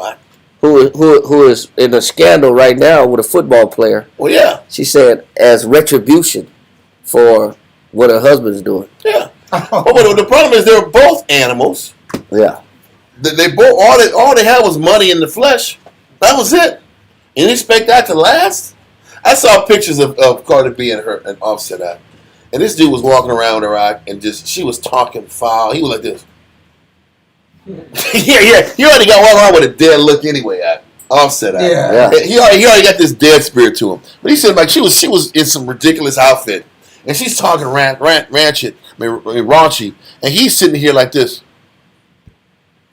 Like, why am I with this person? Right. This is ridiculous. This person disgusts me. Just how are you gonna sit back here and not think that? And then you with a football player. You're married, but you with a football player, and you're pregnant. And What's going on? You're like 7 months pregnant at that.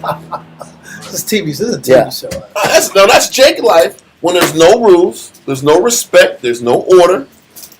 That's what it is. That's exactly what it is. But once again, but you can see where this is going and how bad the slander and how the Simon guy is turning things upside down. And he's doing it because he's getting backed by Menelaus, by the Tobites, by these influencers. Because the Tobites are going to make more money if the city turns Greek. Menelaus gets the power because he's going to be the top guy that's financed by the Tobites to keep it Greek. But they got to get Onias III out the way. So we got to slander him and discredit him and get the people. The people loved him. He just offended them. So they got to find a way to destroy his name and image to get the people to curse him. It's crazy. So then Menelaus can come in on the back end. It didn't work with the king. The king didn't back down. So now let's get the people to go against him. Yep. People to turn on you. Brother. So with that, let's go to Exodus chapter 23. It's messed up, bro. It's really sad. The lengths people will do and go through for power and position and authority. And how the Most High is watching this and says, man, I got to accept this from the people. I got to keep having mercy on people that do this. Exodus 23, verse 1 and 2. Exodus chapter 23 and verse 1.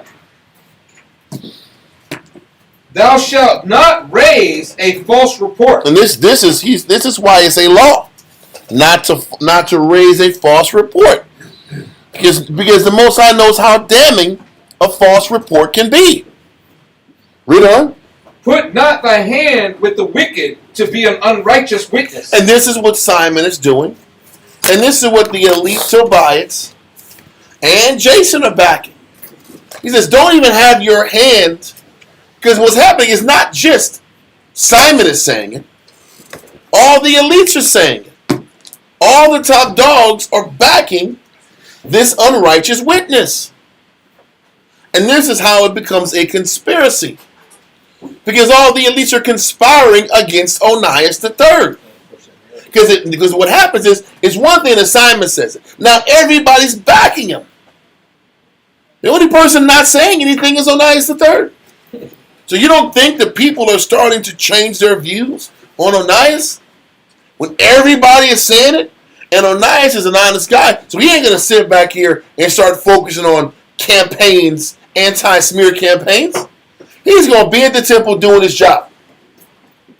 Where everybody else keeps standing his name and standing his name. The problem is he's doing the righteous way, and it's looking worse and worse and worse. Trying to do the honorable way, and is keeping his head down and being right. Read verse 2. Verse 2. Thou shalt not follow a multitude to do evil. And he's saying, this is really on a leadership level. Stop getting and lining up with other negative people to push a negative narrative. Because it's the death of the nation. But you know, a lot of times people have these connections, these affiliations with people that have this type of speech, but not realizing how detrimental and how damaging it is when you fellowship with somebody that has a negative mind or negative mouth that's known to tear people down. You want to get a verse on that, Proverbs chapter 20, verse 19. But when you got people that have that type of characteristics, you got to identify those characteristics to know, okay, man, this is not about building. This person's speech or their skepticism isn't about building. Mm-hmm. Their skepticism is strictly about tearing down. What verse you got? Proverbs chapter 20, verse 19. You got that? Got it. Proverbs chapter 20 and verse 19. He that goeth about as a talebearer. And the same thing that Karai brought out earlier, a betrayer of secrets. You know, somebody that bewrayeth. Read on. Revealeth secrets. He say do the same thing. He reveals secrets. Read on. Therefore meddle not with him. But what does the Bible say? Therefore meddle not with him. You're not supposed to be affiliated with individuals that are accustomed to slandering other people. You're not supposed to be affiliated with people that destroy credibility and destroy reputations and spill lies. Yep. It says, meddle not with him. Read on. That flattereth with his lips. Because some people flatter with the lips, but we know it's deceit. But don't forget, because flattery just deals with treachery. Yep. I say one thing, but my intentions are different. We're going to go on to treachery or flatteries in a little bit, but it's really about being double-minded and have double-hearted. I'm double-tongued because I might tell you this is what I want, but I'm going to be quick to switch allegiances. That's what a person who deals with flatteries does. He switches allegiance. He's not to be trusted. But keep going. No, that was it. So let's continue in Exodus 23 and 2. Let's read that again. Exodus chapter 23 and verse 2. Thou shalt not follow a multitude to do evil. Because it's still about what's happening now. It's not just Simon that's sitting back here and doing negative. It's an entire group of people that are conspiring to do the wickedness. He's like, don't get into this conspiracy scenario where an entire group, an entire influential group is trying to stain this man's honor. Get out of that group so that you don't be a partaker of the sin and the punishment that's coming behind that. Read on. Neither shalt thou speak in a cause to decline after many to wrest judgment. And what do you think's happening? They're resting judgment. What was the judgment? Onias was right and the Spirit was with him. True. The Spirit was with Onias III and the angels came through and backed him. And they're not backing that concept. They're sitting back here and declining to accept the lesson the Spirit was trying to teach. They didn't give a damn. They knew it was angels that sat back here and whipped up on Heliodorus. They didn't care. That message was for all those guys, Tobias, Simon, Menelaus, and Jason. You don't think that was a good enough lesson to tell them all the Most High is with Onias III? That should have backed everybody off. But angels were sitting back here and whipped this dude, and Heliodorus didn't trip. Greed is greed. And Heliodorus' men said, man, thank you for praying for my guy Heliodorus. Thank you for looking after us, Onias III. Sorry. That wasn't enough. They said, no, I don't give a damn angels, smangels, LeBron is 6. I don't ever see that meme. They don't give a damn what they saw. I'm going to push my agenda. It don't even matter. This is how he says, don't get caught into this group that's resting judgment. To rest is to wrestle. Yeah. They're wrestling with the notion that the Spirit is behind this guy. So what they're doing is they're doubling down on their slander. They're doubling down on discrediting this man, knowing that the Spirit is with him. So this is what the Most High is seeing. Bro, they're not listening to the lessons and the messages I'm bringing to the table. They're not listening. They are fixated on taking the nation Greek. The people, men like Simon and Menelaus and the Tobias, were forcing whose hand? They're forcing the Most High's hand to allow an extreme, scary thing to happen to them. They're forcing them to do it. That's the judgment they're wrestling against. Because the Most High showed his judgment. The Most High showed the people, I want Onias to be the leader. And let Onias sit back here and defend my word. I chose him, and I allowed angels to whip up on Heliodorus as proof to the entire nation. I'm with him. And Simon's like, no, I don't give a damn. This guy is wicked. This guy's desire to serve the Most High and keep the laws is putting us in danger. Heliodorus was treated poorly. You want to sit back here and be so caught up in this Korban money for the poor, you're gonna put us in danger of being put to death? When I read this, I was like, this is horrible, man. This is the worst of our people. The worst of them, man. Let that verse go in verse 2 and go to Ecclesiastes 26 and 5.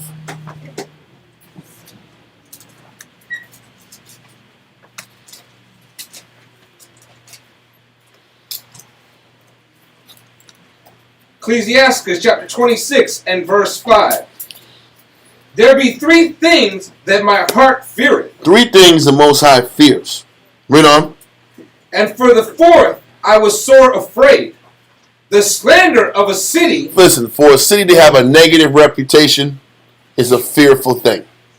Read on. The gathering together of an unruly multitude. When you have a group of thugs out here that have no good intentions, but they got drink and smoking, No order. there's going to be a problem there. Read on. And a false accusation. All these are worse than death. A false accusation is worse than death. And this is what Simon keeps layering. They keep putting layerings of conspiracy concepts to the people. He's sitting back here. He's overzealous. His overzealousness is going to cause the fall of the people. You're doing too much. He treated Heliodorus wrong. This guy is bringing nothing but evil to our people. He's got to go. You're not in our best interest. You're not in our best interest. He keeps sitting back here and stacking reasons why the people shouldn't trust him and allow Onias to lead spiritually. Whatever he does, you can't win this argument. That's why it's worse than death. Defending yourself doesn't change how they look at you. The only thing you can do is be transparent as possible. And then if you're transparent, you're going to say that's what you're supposed to say that. I know you're going to say that. You're going to always defend yourself. If you say something, you're bad. If you don't say something, you're bad. That's the power of a slander. You can't do right in anybody's eyes at that point. I go back to Drake. Drake said, man, there's no proof. He just said that. That's some people that say that when they're guilty. Guilty people say they ain't got no proof. People say they ain't got no proof. First, Drake said, he said he fed Kendrick the ammunition used in the song. Then they said, okay, that's what you're going to say. Yeah. And then everything you say, it just gets worse. You almost just got to shut up. That's why he shut up. Because if you don't shut up, they're going to keep piling on more issues. They're going to keep slamming you if you don't shut up. That's why a slander is worse than death. Somebody says something about you and says you're messed up. People are going to choose to believe it or not. You know why? Because people partially have their own skepticism anyway. They have their own, all mankind. They have their own doubts anyway. And all you do with the slander is you strengthen the doubt that already exists in people. Because every person has their own doubts or reasons not to believe. And if you give a person a reason to see the bad in you, they're going to do it. Yeah. And you can't control it. Because they want to do it. And that's why slander is so powerful. That's why Moses said, don't slander nobody. Because now you're pissing the Most High off. Now you're bringing him into the picture. So, a slander is worse than damn death, and ain't that the truth? A false accusation is worse than death. Okay? Because it's a slander, false accusation, all the same thing. Let all that go, and let's get to verse 3 in 2 Maccabees.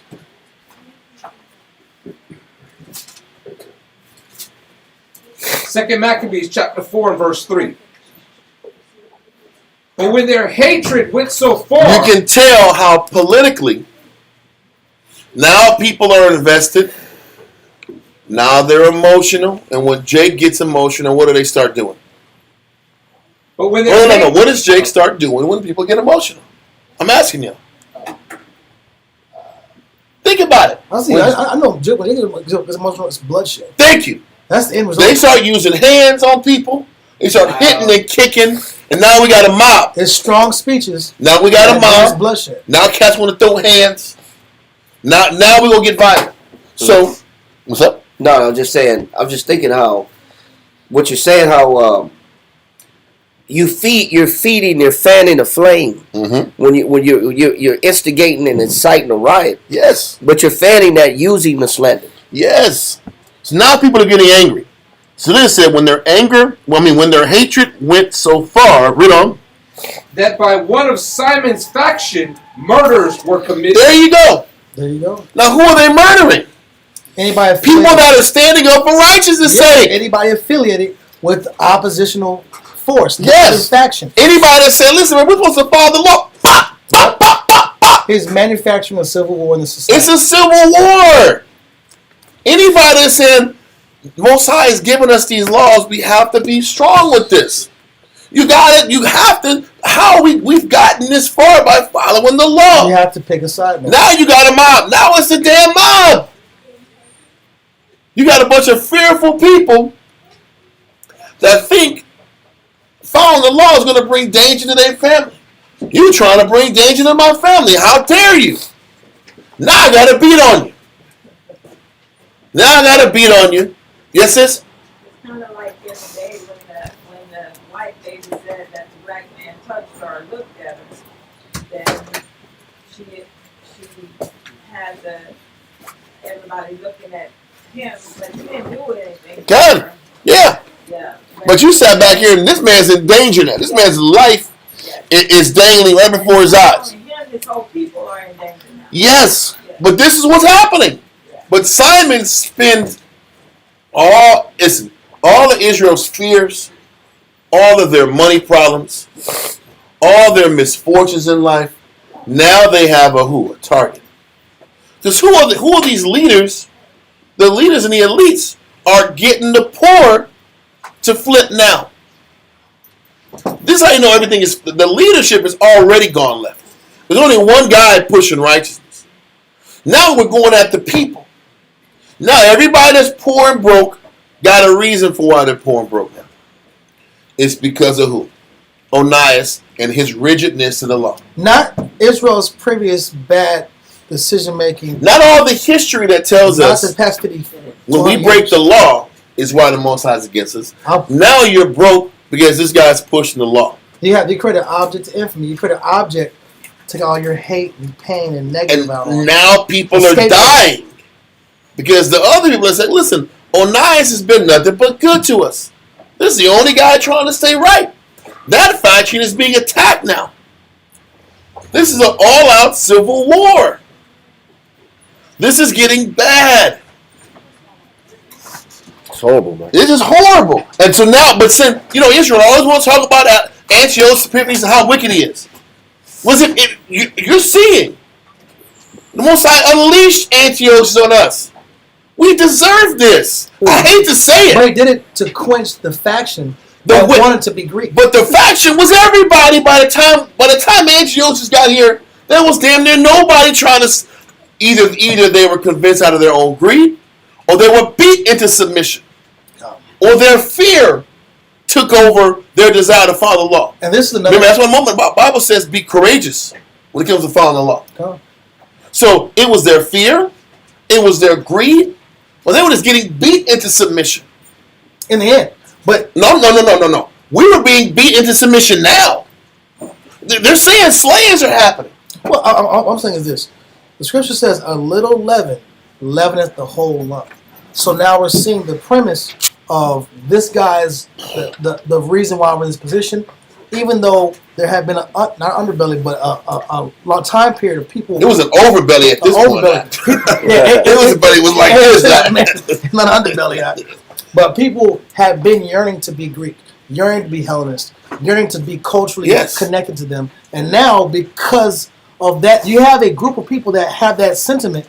And now you have to have a strong, charismatic figure to push that sentiment. Yeah. And now that sentiment is intensifying and growing the nation. And now you have two forces that have to go to war. But what's happening is, like, that's what I'm saying. The people that are trying to stand up for what's right, they're getting killed. Yeah. They're getting killed. So it's already happening. They're getting beat into submission It's an uproar. to follow the Greek way. If you see a guy get killed, because he was like, listen, man, Onias is a good man. We need to keep the laws. And this guy's killed. What do you think that does to everybody else who's afraid?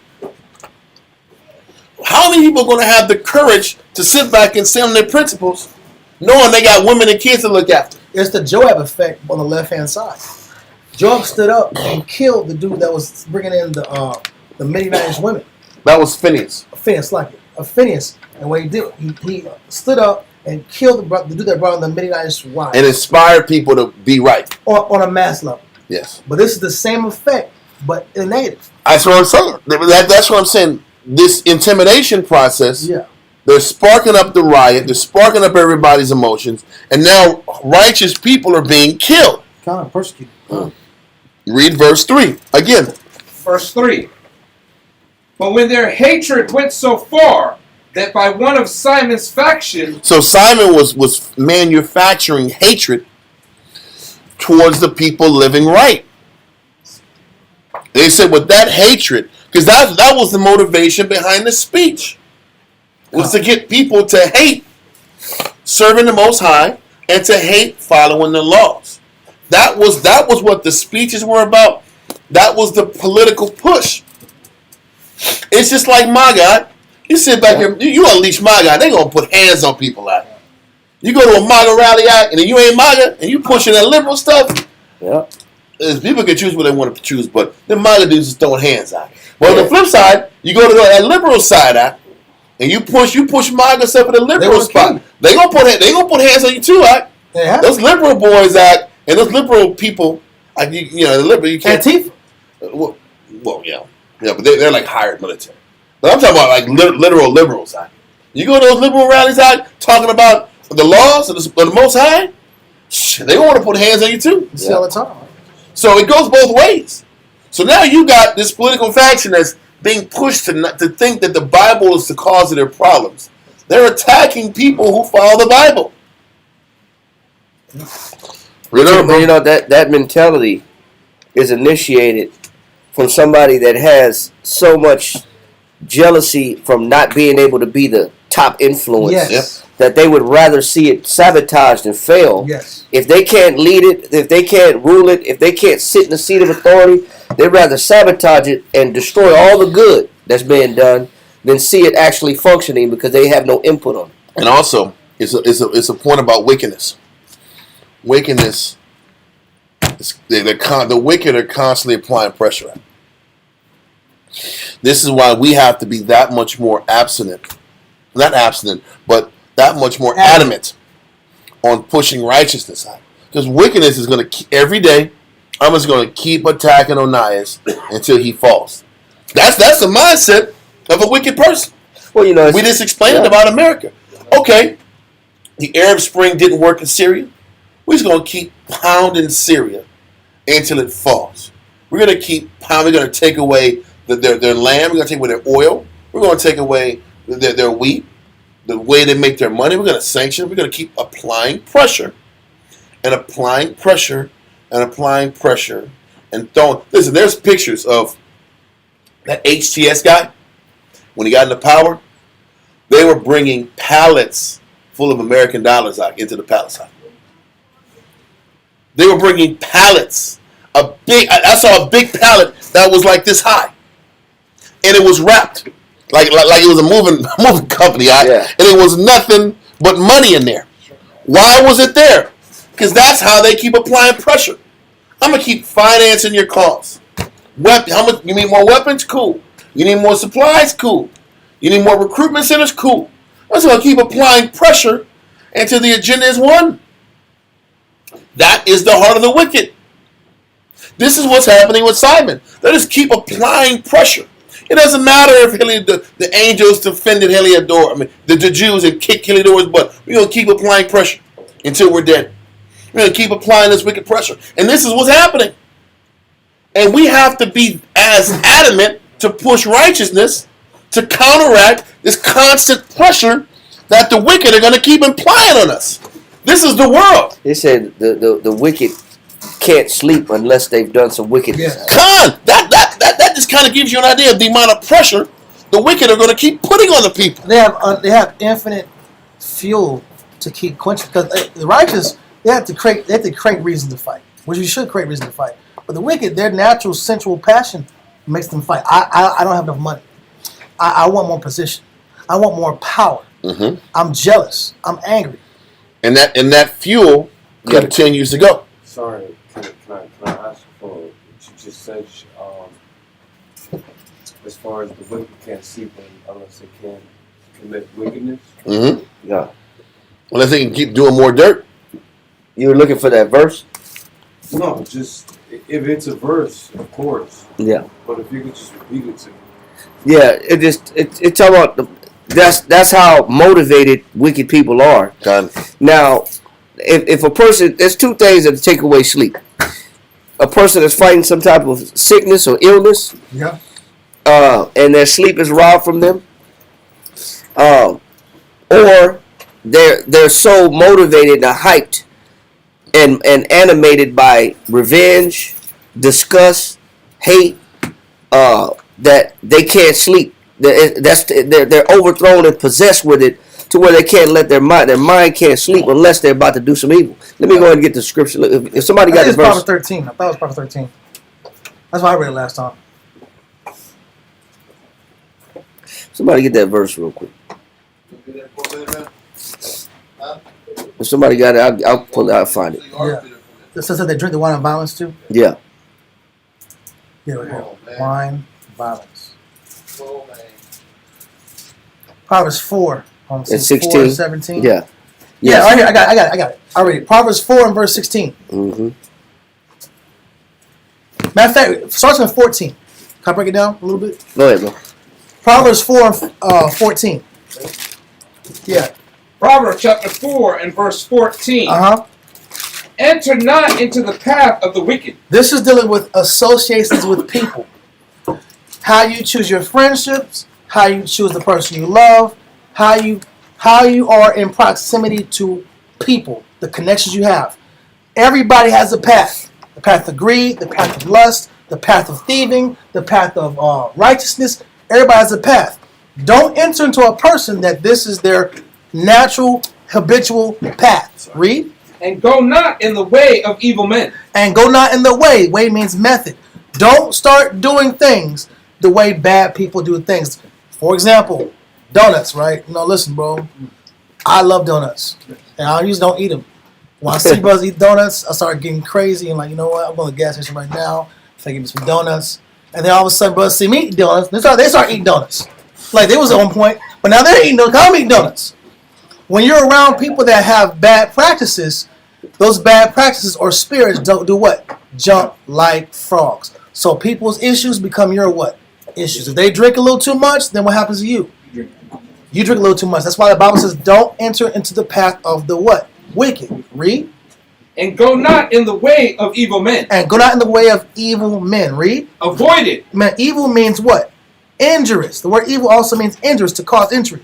Do what? Avoid it. Avoid it. Do what? Pass not by it. Don't be around them. What else? Turn from it. Get away from them.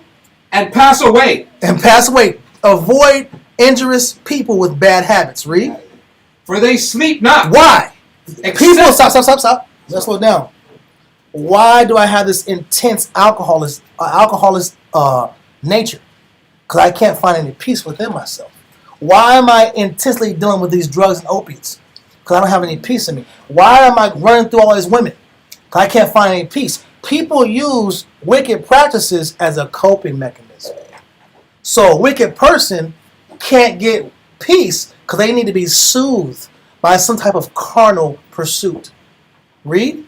For they sleep not, except they have done mischief. Once I get my release, then I can chill. Yeah. Once I destroy my liver, then I can chill. Once I blow out my mind, then I can chill. Once I sit here and raise up and put hands on these people to quench my anger, now I can sleep like the Hulk.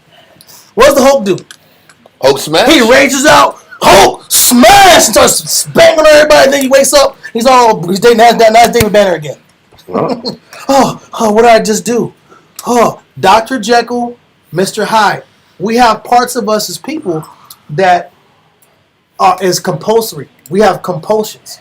Those compulsions are fed by our desire for some type of carnal reward. So what happens? We get the carnal reward, and then we can go to sleep. That's a wicked path. Read on. And their sleep is taken away unless they cause some to fall. So misery loves what? Company. If somebody's not miserable with me, I can't find no peace. I feel the only man person sad and depressed and angry and upset and angry and mad. I need people to come. I need to drag people down with me so I can feel good about me. We're always looking for that high. You're looking for a high, or you're looking for people to victimize around you so you can feel good. It's like people that are negative people, they bring people around them, they bring people down around them. It's like they call them narcissists, quote unquote. I gotta drag people down. Why do I drag people down? Because it makes me feel better. Why do I make fun of people? Because it makes me feel better. Alright, so all we're saying, and someone's going into the point, hey, a person can't get sleep because they want something they don't have. So they can't really rest until they get their object. So that manufactured energy is always there. Or Ecclesiastes 31 in verse 1 in the Apocrypha. Because there's multiple reasons why a person can't sleep. That's one of them. Like Dariad explained. Ecclesiastes chapter 31 and verse 1. Mm-hmm. Watching for riches consumeth the flesh. It said, or you worried about what? Oh, that's true. I gotta get up. I gotta come up. You know, watching is worry. It's a lot of reasons why people can't sleep. Because they can't sleep because they're what? The money ain't right. Their money ain't right, or the situation's not right. Where they want it to be. They're not where they want to be. Or it's something that they can't control that is keeping them away from having peace. They're in a situation they can't control, or their loved ones are in a situation they can't control. There's a lot of things that'll take sleep from you. He said, watching for riches is one of them. Money is one of them. Being so broke, or what am I going to do about this? How am I pay this bill? How am I going to pay that?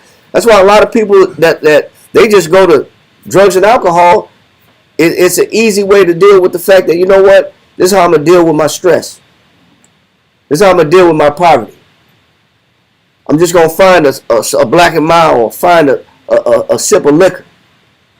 He said, but this is when you can't control your circumstance and you're worried all the time. Your mind is worried. You need something to take the edge off. Uh-oh. Hey, it's back on. Watching for riches consumeth the flesh, Go ahead. and the care thereof driveth away sleep. Go ahead. Watching care. It says worrying about things. When people worry too much, you don't have peace. Why are you worried? Because you know why? Because you can't control your situation. Yeah. And then it says watching care does what? Will not let a man slumber. It will not let a man sleep. Okay. You I can't got my mind on my get, money. My money on my mind. your mind can't slow down. You got too many things going in your head at one time.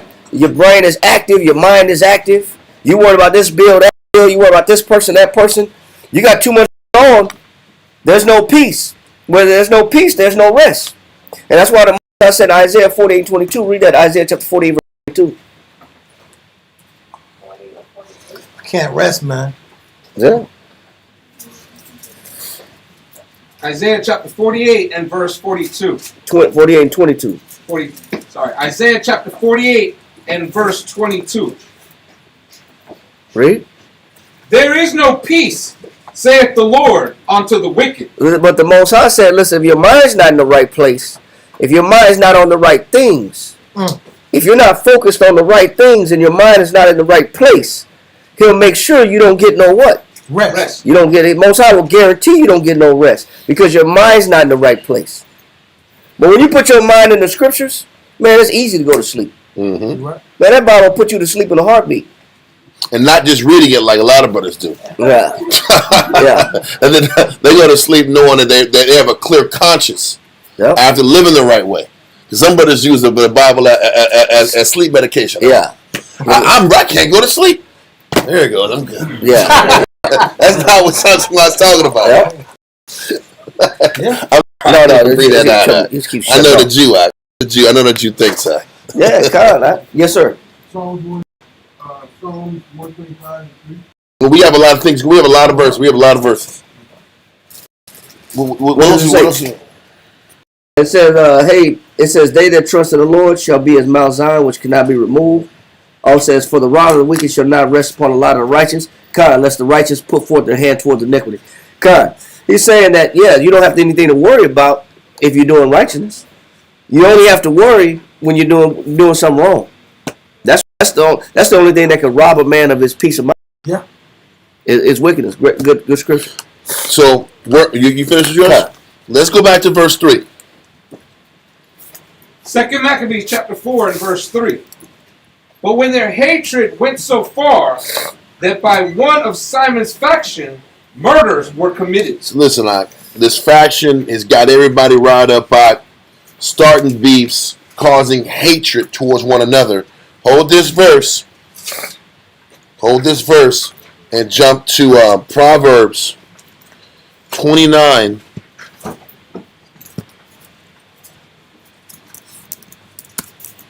And verse 8.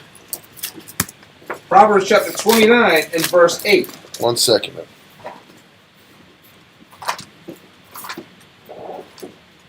Read that. Proverbs chapter 29 and verse 8. Scornful men. Stop. What is a scornful man? What's a scornful person? It's extreme contempt. A person who's scornful has extreme hatred. Yeah. We just read in this verse that the hatred of the people that was on Simon's side went too far. So when the hatred that was created and manufactured from Simon's side and Simon's faction, which was really led by Menelaus, the priest, the hatred got so hot, the contempt got so hot. So with that concept, go back to Proverbs 29 and 8. Proverbs chapter 29 and verse 8. Scornful men bring a city into a snare. And isn't this what's happening out? The city's in a snare. It's in an uproar. Mm-hmm. It's eating itself from the inside. That's the snare. There's no harmony in the city. But scornful men do this. Men that are hateful and angry and disgusted about their conditions, they turn on one another. Now the city's in a snare. Now it's ripe for the taking. Read on. But wise men turn away wrath. And this is what Onias III's trying to do. He's trying to stop the wrath, stop the killing. This, what we're going to read the next verse, is Onias III trying to stop the killing, stop the tensions, stop the hatred. Because he's seeing what all this contention is doing. He's like, man, this is bad. This is going to get worse and worse and worse. So what he tries to do is a political move to try to squash tensions, squash pressure, squash the hatred and the killing that's already starting to happen. But before we go into that verse, I want to first go into this one. There's another verse in Proverbs. Proverbs chapter 6. 6 and 16 through 19. We're going to probably go back to Proverbs 29 in a second, but let's go to Proverbs 6, verse 16 through 19. Proverbs chapter 6 and verse 16. Let me get there. Moving slow. Okay, read that. Proverbs chapter 6 and verse 16. These 6 things does the Lord hate. These are the things the Most High can't stand. Read on. Yeah, 7 are an abomination unto The him. 7th thing he's going to explain is even an abomination to him. Read on. A proud look, Mm-hmm. a lying So tongue. we're already getting there. Pride is how this whole thing started. Pride is how all this fighting, this fighting for power is all for pride. And men want to get position that they don't deserve. That's how it starts. Menelaus wanted to be the top guy. So he hates a proud look. He hates a person that's going to be motivated just off of him gaining and him earning something that the Most High hasn't given him yet. So read on. A lying tongue. So then the lion starts to kick in to get what? To manifest the pride that's in your heart. Now you got to start lying. The Most High didn't promote you. So now because you're not promoted or you're removed, now I got to go and create a campaign to get me where I got to be based off of lies. And this is what he's doing using Simon. Read on. And hands that shed innocent blood. And isn't that happening now also? Based off of the lies and the slanders, now innocent blood is being shed. Because in order to manifest your dream and your goal, others got to get stomped down, destroyed, put aside, so that Menelaus can get his spot. Read on. A heart that devises wicked imagination. You don't think this whole plotting was wicked and the imaginations was foul as hell? Listen, do you think Simon, who was not a high priest, how would he have known how much money was in the temple? How would Simon have known how much money was there? Unless Menelaus let him know what was happening. Hey, this is how much is in the temple, bro. You're not a Levite. You can't go in the temple. But who can go in the temple? Menelaus? He's like, Simon, this is how much you got in here, man. Go sit back here and talk to the governor and say this much money is in here. It's right for the take. So these are wicked imaginations. It's all coming from the guy who has the pride, who wants the position. He says these 6 things the Most High hates in people. Read on. Feet that be swift in running to mischief. Now the feet that swift running in mischief, now I got to keep sitting back here and running to create issues that aren't there. Yep. The Most High backed Onias. Now I'm swift to sitting back here and switching the narrative to create more mischief, to create, now we got to spin it and say, man, Onias the third, he's causing these issues, he's bringing hell to the people, he's the menace to society. He's creating menace. He's creating mission. Yeah. He's not though. But all this and all these ideas and mindsets are created based off the pride that was in Menelaus to get what he wanted. And the Tobias to have access to the city for more business projects, more money-making ideas, to bring more money into the city that only the elite get paid from. He wants to prosper. Because the only person that's getting money out of these land deals is the people up at the top. Well, let's continue. A false witness that speaketh lies. He says the Most High hates a person who is a false witness that speaks lies. All these verses talking about this situation here. Every single scenario. The false witness, but that is part of the mischief that was created. We got to lie on him. We got to pin him as being the bad guy to eventually get what we want to do. This breakdown is explaining, like step by step, how these guys set this plot up. Read on. And he that soweth discord among brethren. Isn't he doing that? Isn't he sowing discord amongst brothers? Yeah.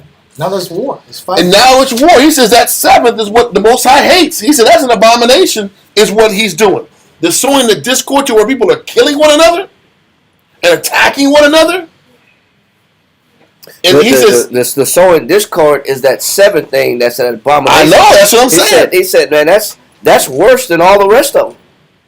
He said it's bad. Those 6 are bad. He said he hates those 6. He said, but the 7th it makes him is disgusting. I know. So now the Most High is like, this is disgusting.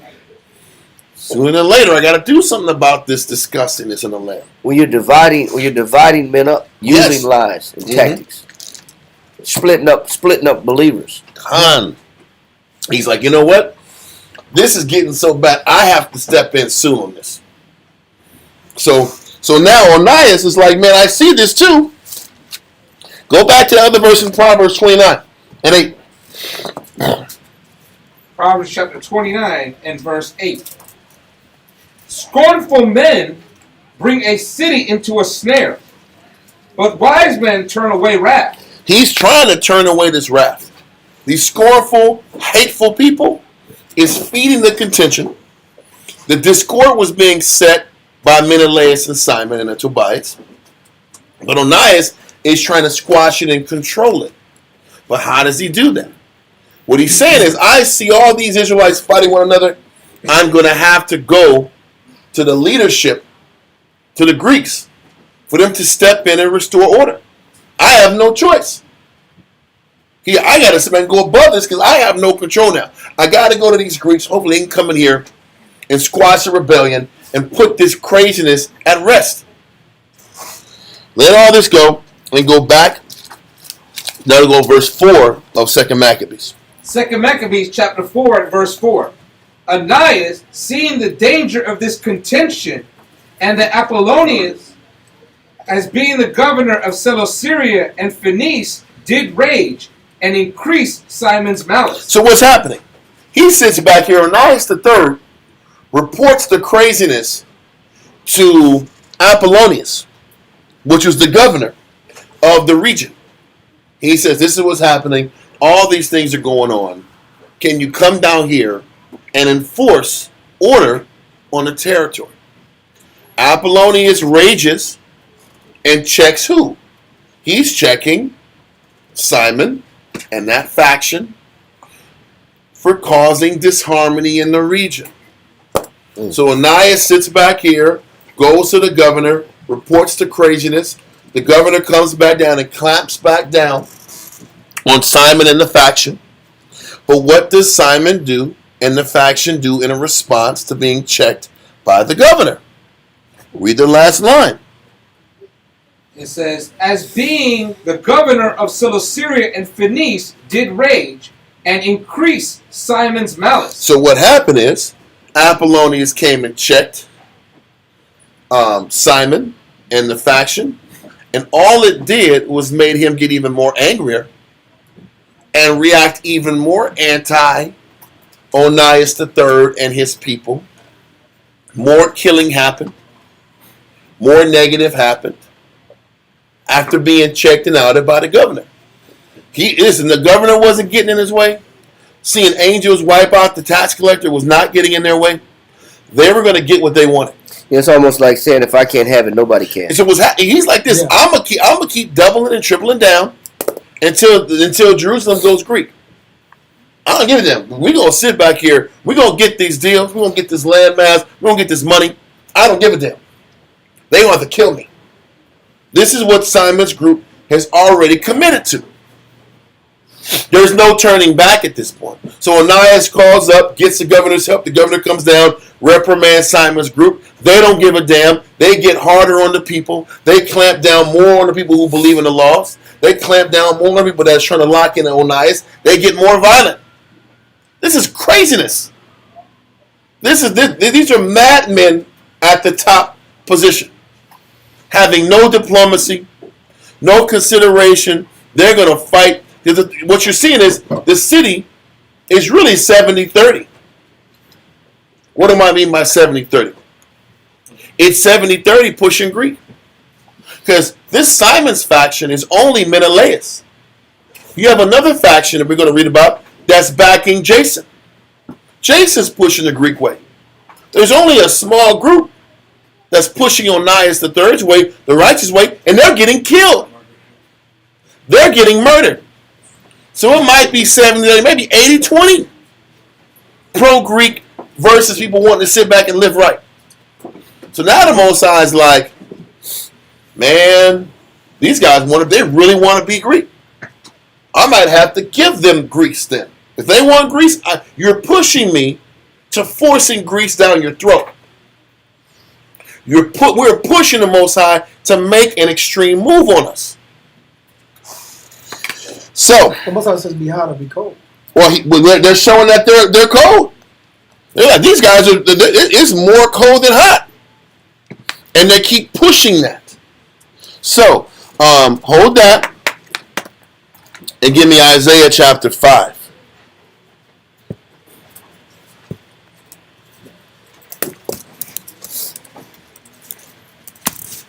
Verse 20. And then 23 through 30. Isaiah chapter 5 and verse 20. Yeah, let me get it, bro. I appreciate it. No, you're fine. I had to type it in.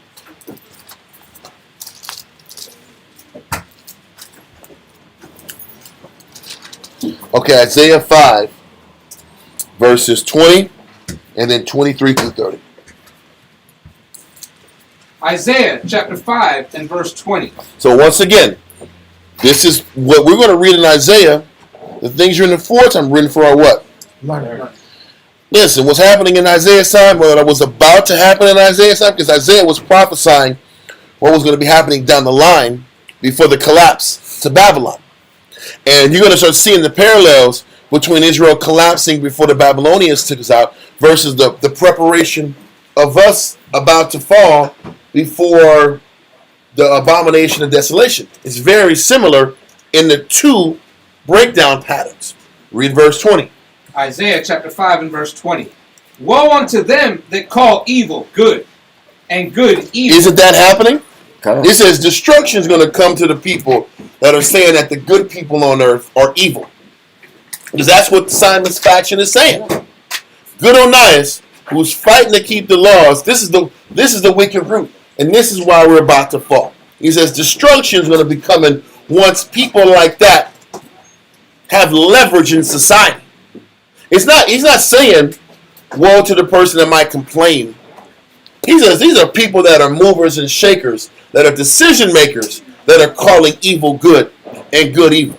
Simon has position and power, and he has leverage to say Onias is off. And Simon and Menelaus and the men who are pushing Greeks, they're the good guys. He says destruction to a city when that's the narrative. Read on. That put darkness for light. And he's still saying the leadership that's allowing darkness and propping up darkness as being the solution. Just know it's a woe. A destruction is coming to the city that's allowing that to happen. Read on. And light for darkness. Exactly. Read on. That put bitter for sweet. And they're still saying if the institution of position of power is saying that the men who are pushing the light are really wicked and the wicked are righteous, they're turning the fabric of the city upside down and destruction has to come to this city. It says that put bitter for sweet and sweet for bitter. Same concept. Read on. Verse 23. Yeah. No. Yeah, verse 23. Yes, sir. On verse on that, Leviticus chapter 10, verse 10. Because when you put bitter for sweet and sweet for bitter, what are you doing when you're bitter? Bitter is on your palate. It's 23 10. 23 10. Mm-hmm. 10 and 10. Leviticus 10 and 10. Okay, 10 and 10. So when you got bitterness, both your tongue can taste both sweet, bitter, and sweet. The different aspects of your tongue can taste either one. Yeah. Some parts of your tongue taste sweet, some taste spicy, some taste bitter. He said, but when you're confusing these things, what are you doing? Read that, Leviticus chapter 10, verse 10. Leviticus chapter 10 and verse 10. And that ye may put difference between holy and unholy. So when you're blurring the lines, and when people like to blur lines, that's when they can insert themselves and inject themselves, when they can blur the lines of what is good and what is bad. And people like to do that, they like to distort what principles are and morals are so they can inject themselves if they can blur the lines. He says, but the Most High says you're supposed to put a difference between what? Holy and unholy. You're not supposed to mix holy with unholy. You're not supposed to mix things that are lack of principles and morals versus what's moral and right. You're not supposed to mix the two. They're supposed to be separated and distinguished. Read on. And between unclean and clean. It says you're supposed to put a difference between clean and unclean. But what is showing you that men will do when they can't get their way, they'll start distorting righteousness, Right. and blur the lines to get their way. Oh, that's not so bad. What is bad, they'll say it's not that bad. Yep. What's intolerable and unacceptable, they'll say it's okay. Times have changed. Yep. We're in a different era now. We're in a different day and age. Yeah. So people try to blur the line, but why are they blurring the lines? Because they're trying to find a way in where they can't get in. Yep. But when you leave a distinction, when you say a man could be whatever he wants to be. Yep. Now what are you doing? A man could be he could identify as something else. Yep. What are you doing now? You're blurring the lines of what a man is. Now you're altering the definition of a man. Or they'll say It's what you think it is. It's whatever you think it is. What are you doing? That's how you bring in corruption and confusion. Mm-hmm. You blur lines. But if you stand on principles and you stand on morals and you don't allow anybody to blur lines, then you give no room for unholiness. They have their distinct parts. But this is based on what Award's bringing out in Isaiah. Just saying the same thing. Go back to Isaiah. Verse 23. God, it was verse 23. Isaiah chapter 5 and verse 23. Which justify the wicked for reward, and take away the righteousness of the righteous from him. Man. So, read that part again. Yes, sir. Isaiah chapter 5 and verse 23. Which justify the wicked for reward. That's the only reason they're justifying and pushing this whole approach is to get something out the deal. For reward. They can get their It's to get paid. It's to sit back here and get first deals on real estate rights. First, they don't get in on the groundwork on the casino. Yep.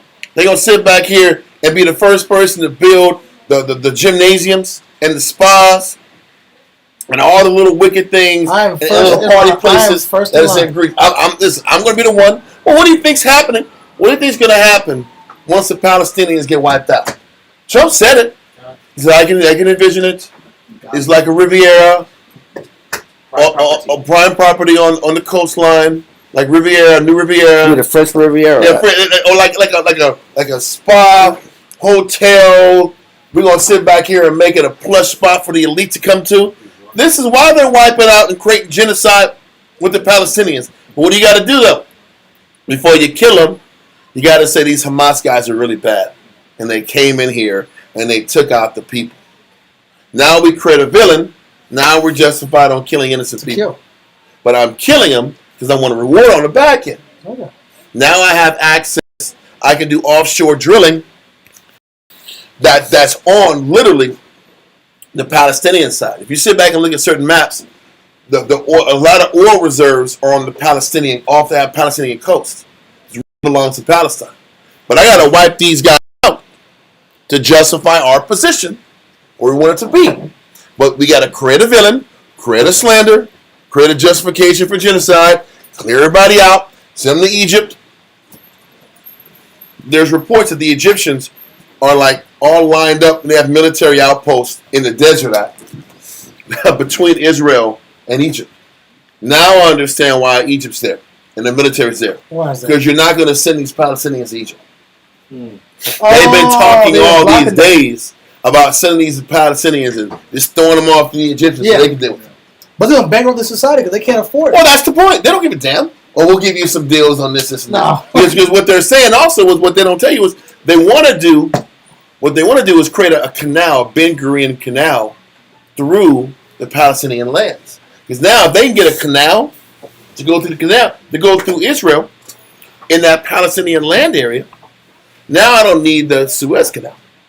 Now the Egyptians don't make their money.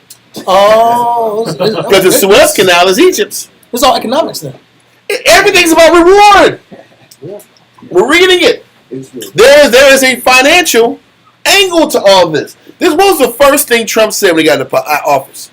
We're going to sit back here and take the Panama Canal from China, and we're going to sit back here and take Greenland. I don't know if you know this. There was initial blowback from Greenland saying, "Listen, man, we're not for sale. We don't want your involvement." Literally, I got an email from Kyle Cobb. It's so funny. Literally, yesterday they said this is a breaking. Okay, it says breaking. Greenland's election results just changed everything. All of a sudden, there is a new election, and a pro-democratic leader was chosen over the favored leader that was supposed to win. That was anti-Greenland being annexed from the United States.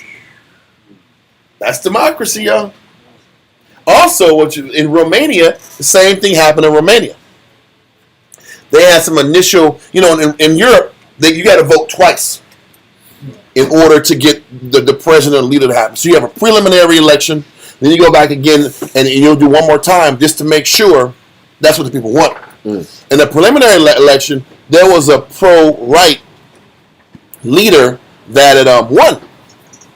And then what they immediately did is say, you know what, we're going to disqualify that election. We think the Russians we think the Russians got their hands into the system. Oh, the Russians did it. Yeah. The Russians did it. So what ended up happening is the second time around, the leader that they canceled the first elections on, he went to sit back here and apply himself for the second election, and they arrested him on his way to file the paperwork to do the election again. They arrested him.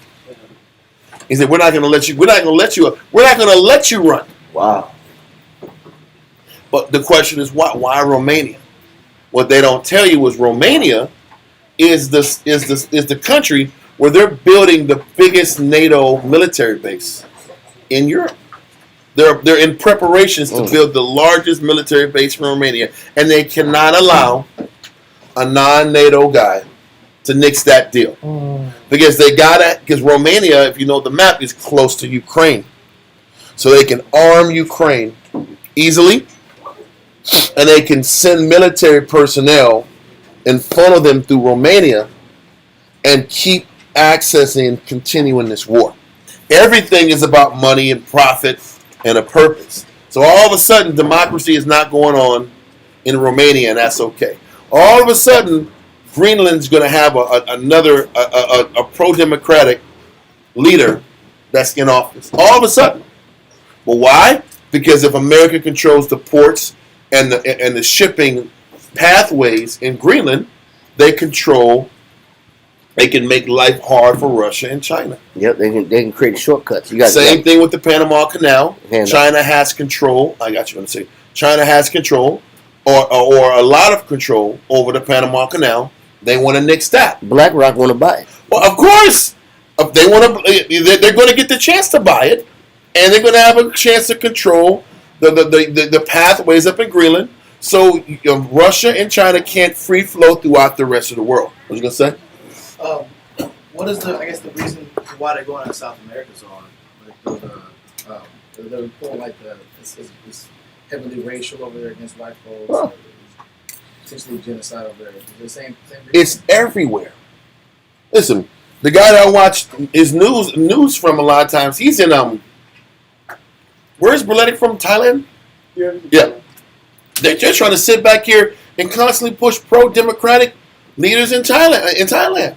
And oust the people that are looking after the people in the Pacific Northwest, in the East, in the West, and the South. It's everywhere. Everywhere you'll see USAID, you'll see all these different NGOs that support the rising of different leaders that are vassals to the U.S. and NATO. It's in South America. Listen, the guy that's the leader of South America, the president, he's not even South American. He's not even Argentinian. I'm sorry, the leader of Argentina. I don't want to throw the names in. I don't want to get flagged. But if just look at the president of Argentina and the president of Mexico, and look up their nationalities. Don't say it. It lets you know who's running the show. But this has been government policy since the 50s. There's been hundreds and hundreds of government coups and attempted coups to maintain control over the entire world. What you do is you create the chaos, and then you bring order out of chaos. Then you bring the solution. We have the solution to fix the chaos, although you've created the chaos. You create the chaos to destabilize the country. Because why? Because you can't necessarily get the leader out. If you get the leader out, cool. If you don't get the leader out, then you got to keep breaking him by creating oppositional political parties to saturate the vote. This is what's happening. They've been trying to break Belarus for many years. They literally have a Belarusian leader that's living in Latvia, waiting for Lukashenko to get pulled out. They've tried 2 or 3 coups in the last 20 years in Belarus. It's everywhere. It's Belarus. It's Georgia, Russia. It's Azerbaijan. It's everywhere. Money is going all these different places to destabilize countries and to get them to go democratic. They were even talking about going and creating a NATO east to destabilize Russia, and they were going to go through Armenia to do it. They're trying to sit back and make Armenia NATO, just to destabilize Russia from the south. So it's South America, it's Eurasia, it's in Africa. it's in Japan, it's the entire world, and it's all for reward. You justify the wicked for reward. Simon is justifying the wicked Menelaus and the Tobias for reward. Read verse 23 again. Isaiah chapter 5, verse 23. Which justify the wicked for reward, and take away the righteousness of the righteous from him. That's the point. This is what's happening. It's crazy because it was happening in Isaiah, during the time of Isaiah and Jeremiah. It's happening now before this major fall. You can start seeing when things are about to fall Easy now. just based upon how the politics is operating in the city. When you got wicked people that are justifying wicked people, know the fall's about to come. And they're justifying the wicked for reward. And like you say, you're meddling in with what's bitter and what's sweet, and you're blurring the lines. Everything's some damn gummy candies now. You're making the nation like a gummy candy. Yeah. I like sugar, I like sweetness, and I like tartness. Let's mix it together. When you do that, you're blurring lines and it's hard to judge. Mix wine. You're resting judgment. So let's continue. Verse 24. Therefore, as the fire devoureth the stubble, and the flame consumeth the shaft, so their root shall be as rottenness, and their blossom shall go up as dust. So what he's saying, their idea to blossom into their wicked devices are going to blow up. It's going to destroy. He's letting you know that these wicked devices won't root and won't blossom into what they expect it to be. And he's saying that when these plans are manifested, destruction is right behind the corner. It's right behind the door. But you can start seeing how the political movements lead, those strong political movements lead to the fall of the nation. Read on. Because they have cast away the law of the Lord of hosts. And they're telling you why. When you start seeing a society cast away the law and start promoting the wicked and the corrupt and the negative and the ones who compromise right from wrong, know the end is near. Read on. And despise the word of the Holy One of Israel. He's making it very clear as to how empires fall, how we fall, how the preparation for us is about to collapse. You can start to see it. Read on. Therefore is the anger of the Lord kindled against his people. There you go. And that's how you know the anger is kindled towards the people. Because what's happening is this movement starts at the top, and now the people are starting to buy into this wickedness. Now the people are buying in, and he says, now my anger is kindled. So the Most High is watching this, and now he's pissed. Just like he was pissed seeing us when we had our own kingdom and our own sovereignty. Now he sees us as vassals doing the same thing that happened before the Most High took us up out of Jerusalem by the Babylonians. It's the same thing. This is the template of us falling. Read on. And he hath stretched forth his hand against them, and hath smitten them, and the hills did tremble, and their carcasses were torn in the midst of the street. And this is what's happening. He's saying when he's pissed, the city's going to be ravaged. The people are going to be dead. The people are going to be taken advantage of. We can sit back here and talk about Antiochus Epiphanes all we want. Most High used him like he used Nebuchadnezzar to destroy us and wipe us off the board. Because we just can't figure it out. Our ambition, our carnal ambition, was more valuable than the laws the Most High had us chose for us. Read on.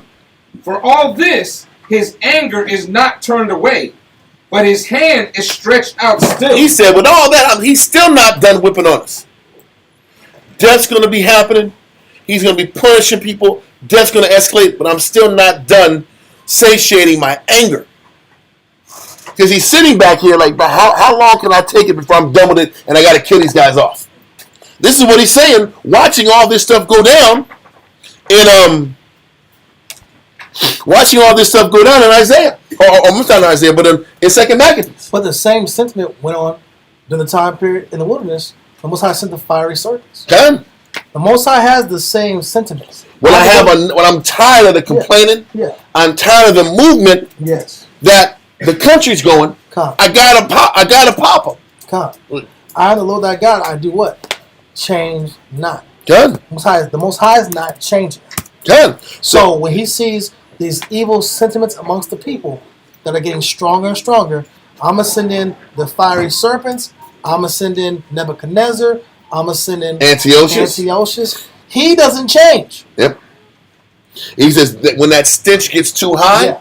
but we're starting to learn what that stench is. Now we're learning, yeah. The stench is, hey man, the good people on earth are being painted as the wicked. Don't forget. Remember when we read it? Remember in Jeremiah, the Most High said because of what Manasseh did, Yeah. the fall happened. Because Remember that? Manasseh. Yeah. Because of what King Manasseh did. What was King Manasseh doing? He was murdering the righteous people in the city. Yeah. The people that wanted to follow the law, they were getting murdered. Yeah. And the wicked idolaters were being promoted and allowed to thrive. Yeah. And if the people in the city didn't adhere to idolatry, they were getting killed. It was a mob mentality during King Manasseh's time. Yes. And what do you think's happening now in 2 Maccabees chapter 4? Same mob mentality is starting to happen. Yeah. If you don't follow the Greek way, we're going to kill you. There's murderings in the city for people standing up for what's right. It's the same thing. You're right. It's just it's just sad to see that we're not. It's almost like we're not. Generation to generation, we're not learning. Hell no. On an individual level, brothers may learn. As A nation. the critical mass of people, we're not getting it. And this is why we end up down the line having to be perpetual servants. That's the solution. Never getting any more opportunities to be at the top. And having to get it removed from our homeland.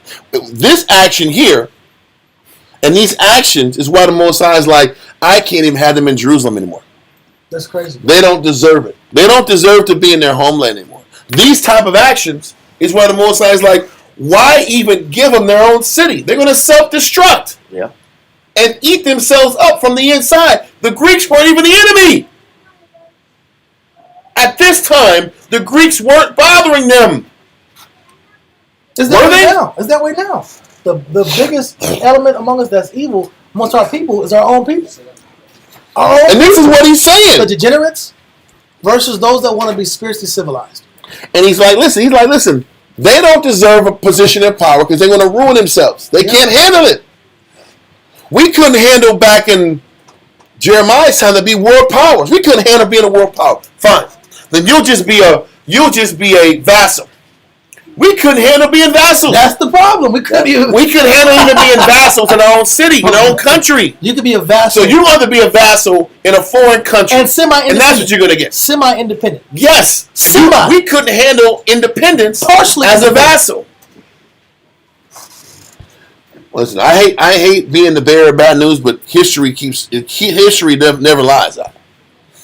Yep. Never lies. Numbers don't lie. We can't hack it. Scriptures don't lie, numbers don't lie. Kind of.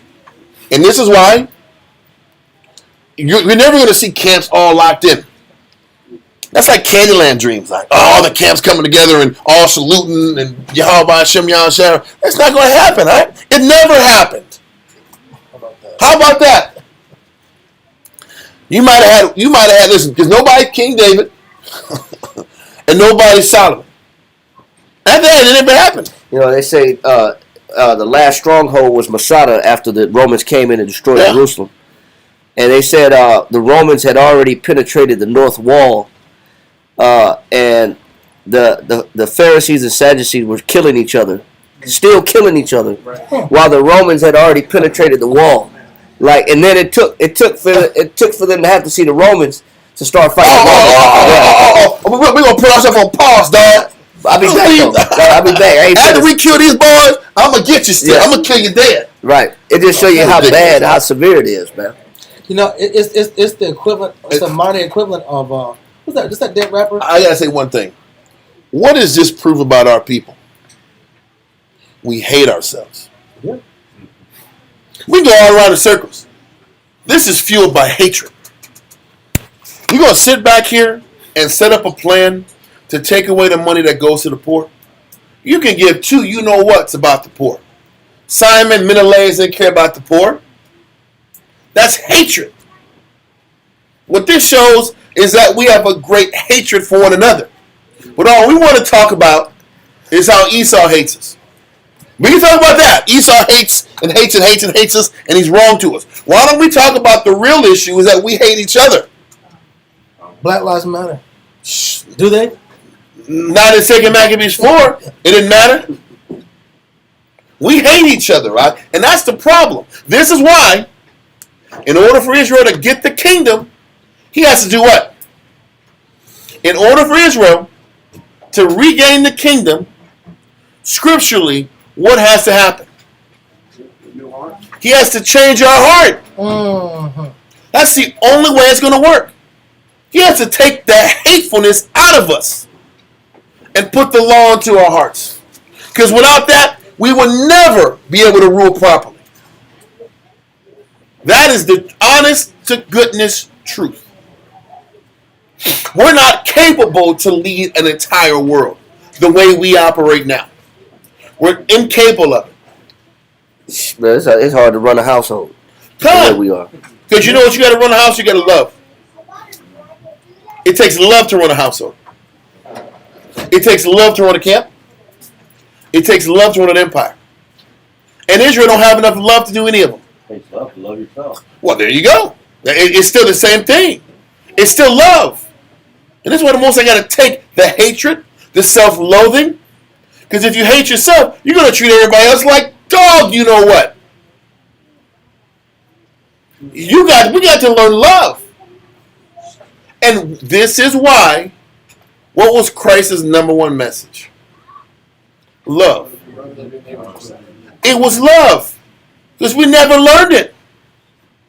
We never learned how to love one another. That's why Christ's message impacted so much. This was nothing but hatred. That's the overall lesson of the Jew. You read from the Jew, from damn Exodus on down, we couldn't give two cares about our people. It was hatred that got us in captivity. And the Most High had to use a person, another nation to hate us to get us to say, man, we got to stop hating ourselves and remember who the enemy is. Sad, man. But he's like saying, listen, he got to keep stretching his hand out against us because we hate each other. He had to stretch his hand out against us because we hate each other. That's what we're reading. Read verse 25 again in Isaiah. Isaiah chapter 5 and verse 25. It's the spot right there. Right there. Yeah. Therefore is the anger of the Lord kindled against his people. And why is the anger of the Lord kindled against the people? We hate each other. This, when you read Isaiah 5 in verse 20, this is about we just didn't love each other. We didn't love each other. We didn't love what was right, to do what was right. Read on.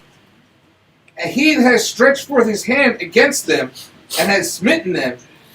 And the hills did tremble, and their carcasses were torn in the midst of the streets. For all this, his anger is not turned away, but his hand is stretched out still. Mm-hmm. And he will lift up an ensign to the nations from far. What is he saying? He's like, the first thing he's going to do to punish us is to allow death to happen in the city.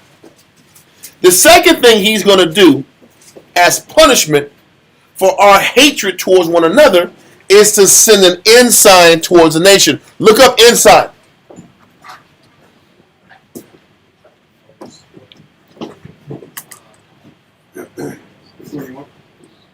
I am going to sit back here, and it's number 2. Ensign. Definition number 2. Any signal to assemble or to give notice. Stop. So he says, I am going to let the nations know to assemble and come down here and whip up on y'all. This is what the ensign is. He said, I'm going to sit back here and allow death to start stacking up in the city because of how wicked and cruel you are to one another and how self-destructive. And after you start getting weakened through wars and weakened through inner conflict and weakened through killing each other, then I'm going to say, okay, nations, come on, I'm going to put the spotlight on Jerusalem. Y'all come whip up on them too. This is how he sits back here and stretches out his hand in fury. Read on. And he will lift up an ensign to the nations from far, and will hiss unto them from the end of the earth. He said, I'm going to get these nations from as far away as possible to get them riled up, to get them engaged, to come and punish you. Read on. And behold, they shall come with speed swiftly. None shall be weary nor stumble among them. He said, they're not going to be tired and faint and unconfident when they come into your city and invade you. Read on. None shall slumber nor sleep. Neither shall the girdle of their loins be loosed. They're not going to come out here all sloppy and weak, like Larry Holmes, flabby and sick. They're not coming out all weak. They're not coming out here not ready to fight. He said their loins going to be girded. They're ready to fight. He said, I'm going to rile these guys up to come put it on you. Read on. Nor the latchet of their shoes be broken. Their shoes going to be untied. Yeah, no, they're going to be ready. They're going to be girded up like Antiochus was when he came down to whip up on the city. Like Nebuchadnezzar was when he came to whip on the city. So he said, I'm going to allow death in the city first. Then I'm going to bring these nations in, just like he did the Romans. It was the same thing with the Romans. He allowed them to come in after the infighting destroyed us. He said, I'm going to allow this hatred to fester. You're going to weaken yourselves, and then they're going to come in and wipe you out because you don't know how to love each other. Read on. Whose arrows are sharp, and all their bows bent. They're ready, right? Their weapons are ready. Their bows are bent. They are prepared to destroy because I created them that way. I have a question. Is this connected to the point in the scripture that says about, cause to envy the nations? Meaning that now I'm in this lower level condition and I'm subservient, like Deuteronomy 28. That you're gonna be, they'll be the head, you're gonna be the tail, and you'll go to them. But this is before that happens. I'm just saying. We're going into a condition. The door's open because we sinned as a nation. Now let's come in, conquer us, and now we're in this. That's after position. But that's after. We envied them. Listen, I can't even say. I gotta say no, because we envied them when we had the power. We envied them when we had Canaan. Remember? Yeah. We were in Canaan. Set up, Kareem. Set up. We envied them when we had our own country in Canaan. We envied the Canaanites. We envied the nations before Babylon took us over. We envied the Greeks when the Greeks weren't trying to push Hellenism on us. They built their Greeks up all around us. They didn't bother us. We wanted what they had first. Then he broke us down. Every single time. The question's answered, bro. Bro, we're the bad guys. We're like always in the old movies, the bad guy had like a little eye mask guy. He had the eye mask and like the bandana, or Pied Piper, or the Hamburglar, whatever you want, whatever your mind remembers. That raccoon mask. Yeah, that raccoon mask guy, like Swiper, if you're young. Whatever the idea of the villain, that's us, right? Swiper, the Hamburglar, you said the Pied Piper. We're those guys. We're the villain. Our nation has been perpetually the villain. The culprit. Khan. Read on. Now you read this one point about the Most High saying, read that part. He says how the nations, he going to bring these nations from afar. Yeah. He said, read verse 26. Verse 26. And he will lift up an ensign to the nations from far, and will hiss unto them from the end of the earth. Go ahead. And behold, once I said, you don't want to be in order. You want to be degenerate. You want to degenerate yourselves and go into this money grab and kill each other off for position, power, and control. He said, I got somebody sitting in the midst on the other side of the earth. He said, I'm going to get you from afar. Read. And behold, they shall come with speed swiftly. He said, they shall come with what? With speed swiftly. Go ahead. None shall be weary. He said, they're not going to be tired. Go ahead. Nor stumble among them. Go ahead. Nor shall slumber nor sleep. Neither shall the girdle of their loins be loosened, nor the latchet of their shoes be broken, whose arrows are sharp. So what he's explaining is a well-trained, fortified military from another nation. But when we read, even when we read about the Greeks and how we were already dissolving internally, the Most High had another nation waiting in the midst to come in and overtake us. I'm going to read this right here. It says, the replacement of, this is talking about how the Greek civilization was starting to dissolve. It says, the replacement of citizen armies by mercenary troops, human and physical wastage of fratricidal war, the guillotining of ability by murderous revolutions and counter-revolutions, basically all this internal fighting. It says, all these had exhausted the resources of the Hellas at a very time when a little state on the Tiber is the Tiber River. It is the Tiber River is in Italy. It says, a little state on the Tiber, ruled by a ruthless and far-seeing aristocracy, was training hardy legions of landowners. It says, so while we're all this infighting going on, the Most High had another nation that was hardy. And they were training every day. And when you read about how the Romans trained, how they trained is how they fought. So they usually, even when they were practicing, they were usually spilling blood on each other because that's how they trained. Intense. It was intense training. It's so that they trained so hard, so by the time they got to the battlefield, war was easy. That's how regimental they were and disciplined they were in their training. It says, was training hardy legions of landowners, conquering its neighbors and competitors, capturing the food and the minerals of the Western Mediterranean, and advancing year by year upon the Greek settlements in Italy. It says, eventually, the Greeks brought these people in, these Romans, because they were tougher. He said they brought them in for help, but eventually they were absorbed. And guess who became the next power to put us under submission? It was the Romans. Who overthrew Jerusalem? The Romans. Who scattered after 70 AD, there was no temple. So while we're reading this in Isaiah, the Most High always got nations on reserve that are training, that are ready to take power and seize power. They're hungrier. Yeah. But it's after we start dissolving on the interior. It's after we start dissolving in the inside. Bro, listen, we're right for a fall right here. We're right for a fall. Well, And he's sitting back here. He says these guys' shoes aren't broken. Their arrows are sharp. They're already prepared, ready to do it. They're ready to break us.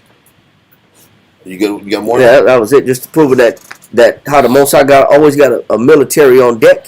No. He always has a nation with a strong army on deck, ready to wipe us clean. Bro. It was in verse 28. Mm-hmm. Verse 28. Whose arrows are sharp, and all their bows bent. Their horses' hoofs shall be counted like flint. They're hard and ready to go at. Read on. And their wheels like a whirlwind. Mm-hmm. Their roaring shall be like a lion. They shall roar like young lions. Yea, they shall roar and lay hold of the prey, and shall carry it away safe, and none shall deliver it. Read on. And in the day they shall roar against them like the roaring of the sea. And if one look onto the land, behold, darkness and sorrow. Listen, darkness and sorrow was coming to the land. But that darkness and sorrow is coming to the land because people are justifying the wicked. And the wicked want reward. And righteousness is not getting pushed anymore. You got one high priest and the rest of the damn arena is just sitting back here and just don't give a damn anymore. You're going to read in a few chapter verses that it said the priest stopped having a desire to do the work anymore. That's crazy. That's how bad it got. They said, man, what are we doing all this? What are we doing all this sacrifice and stuff for? We're wasting our time. It got that bad.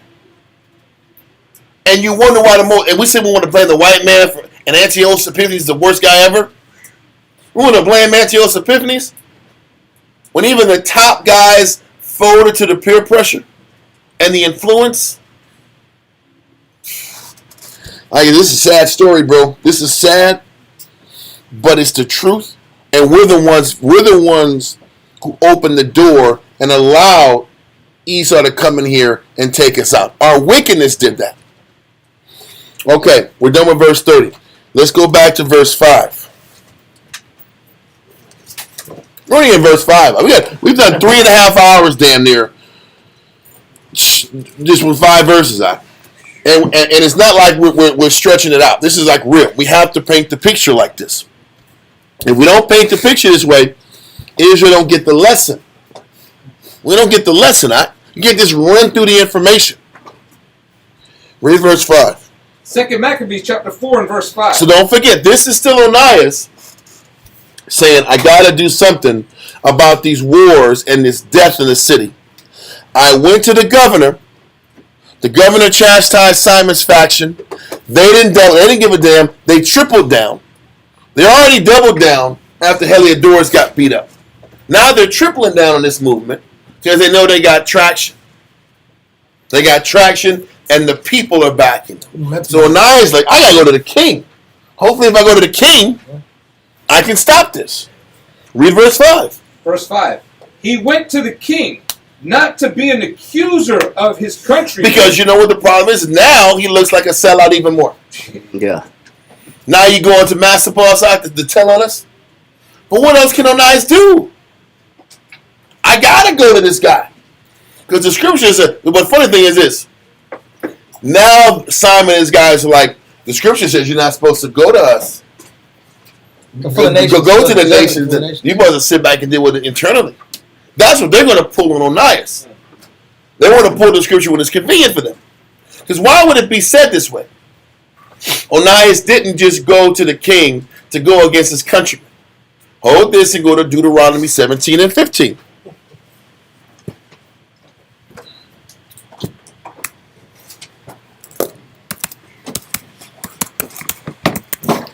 Like a snitch. Yeah, now they want to say you a snitch. Now they want to pull the verses to say you snitching. When they ain't following their Bible verses the entire time. Now I want to pull the Bible out. That's what the Jew does too. They'll pull verses when it's conducive to them. But not when it doesn't, not when it cuts them. So read that, Deuteronomy 17 and 15. Deuteronomy chapter 17 and verse 15. Thou shalt in any wise set him king over thee, whom the Lord thy power hath chosen. One from among thy brethren shall thou set king over thee. Thou mayest not set a stranger over thee, which is not thy brother. So a stranger shouldn't be dealing with the affairs or be over you in any way. We're supposed to keep our spiritual sovereignty and pay our taxes and obey the powers that are over us, but we're not supposed to be going to them for matters of spirituality. We're going to give them a little more clarity here by going to 1 Corinthians chapter 6, verse 1 through 3. This kind of clarifies that a little better than that verse. I just want to kind of use that initial verse to explain that they're not supposed to be dealing with us. We're not supposed to deal with the nations on matters of our city issues. Okay? But go to 1 Corinthians 6, verse 1 through 3. 1 Corinthians chapter 6 and verse 1. Dare any of you, having a matter against another, go to law before the unjust? And this is what Paul is saying. You're not supposed to go to a law, to the unjust law, to deal with matters that are Israelite matters. But that only really comes into play when you're dealing with Israelites that are trying to follow the law. How can you sit back here and deal with your brother about an issue in the law when they're saying that the law doesn't matter in this situation? They were putting Onias in an impossible situation. Because if the issue could have been dealt with and solved scripturally, he would have done that. But these guys were saying, we want you out because you pulled too many Bible verses. We want you out because you're too much about the law. So how can you sit back here and solve a problem amongst your brother if they are taking away the one thing that you need to establish your position. Now you got to go with the laws and the outside powers that be, because they're not playing by the same rules that we're all supposed to be playing by. Read verse 1 again. Verse 1. Dare any of you, having a matter against another, go to law before the unjust and not before the saints? The only thing that justifies working our issues out together is if you got the what? The Bible. It's no different than a husband and wife. If there's husband and wife matters and there's issues and conflicts, the Bible should be the source that's gone to squash the matter, right or wrong. That's the only way that you can actually make that argument. You can settle the argument. It's the Bible. If brothers have issue with brothers, you settle it through the Bible. If you remove that as how you deal with the matters, you got to go to the law then. Yep. And this is where Onias was at. I got to go to the king because they don't want to read the scriptures. They don't want to hear the Bible. Police come to Israelite households too. God, you know why? Because both parties don't want to be in the scriptures. They want to use hands and get physical and get violent. Yep. The only thing that calms the beast down, whoop whoop. They're knocking on that door, and they're rolling their authority. They can be as polite as they want to be. What are you looking at? That gun and then bracelets they holding on to your eye. They gonna put them bracelets on. You gonna be in that paddy wagon now. You think in the back of your mind, you're thinking about that. Thinking about the county. The county's waiting for you. You want to be in that county act with 50 other dudes? Yeah, in the bunk style. Oh, bro. You want to be there? With them handed down underwear that 50,000 people wore. Them stained up boxers that they give you. With the orange jumpsuit with the flip flops. Orange flip flops act. Yeah. You want that act? On that sticky nasty ass floor act? It's cold as hell in there. I heard that. Oh, them beds are cold. Yeah, them cold beds Trying to find out. I don't want to find out. I do not want to know. What the San Antonio County Jail feels like, and we'll have their air conditioning unit is, Orange pants with a hole in it. Bro, I don't want to be there. I don't want to know. That's why you got to be in these scriptures. That's why. Yeah. That's a motivation right there. You appreciate a shower curtain when you do that. You're a little bit more thankful. You ain't got no shower curtains in there. Brother. Kinda. So, read verse 1 again. That's crazy. 1 Corinthians chapter 6 and verse 1. Dare any of you, having a matter against another, go to law before the unjust and not before the saints? Paul's like, we're supposed to be able to civilize, stay in the book, and figure out the issues amongst ourselves versus going to the magistrate and the senate to get the issues solved on the police. Read on. Do ye not know that the saints shall judge the world? Eventually, we're going to judge the world. Read on. And if the world shall be judged by you, are ye unworthy to judge the smallest matter? Sometimes we are unworthy to judge the smallest matters because we have too much hatred in our heart, and we don't want to be guided by the scriptures. Read on. That's why wisdom will not enter to, but it's a spirit. There you go. Read on. Know ye not that we shall judge angels? How much more things that pertain to this life? All the verses explaining is we're supposed to have the capacity to work with one another in the book. But Onias didn't have that luxury. Because the one strength Onias had, which is the law, they took that they convinced the people that his desire to stay in the scriptures was why the city was collapsing. So he took the one instrument that could put everything in order and get everything right. And that's how the devil operates. Detach the one thing that keeps everybody tethered to right and wrong, remove it. Separate church from what? That's how you sit back and be corrupt. Take the Bible out of the position of judgment. Now you can do what you want. This is what Simon and his faction did. Okay. Let that go and go to 1 Corinthians 3, verse 1. 1 through 3. 1 Corinthians chapter 3 and verse 1. Let me get there real quick. Okay. And I, brethren, could not speak unto you as unto spiritual. Onias couldn't sit back here and stay spiritual with the mob. This is a damn mob. Simon was leading it, and he wasn't allowing Ananias to even operate spiritually on this situation. Read on. But as unto carnal. So you know what? When you got to deal with a person carnal, you got to bring the law involved. You got to call the cops. When people aren't listening to spiritual arguments, you have no choice but to bring the authorities in the matter. And so, once again, the verse is painted like it's painted because a person can look from the outside and see that Ananias is going to the governor and to the king and look at him like he's out of pocket. But Ananias was not out of pocket. He had no choice. He was dealing with a carnal mob. Read on. That was killing people who believed. Read on.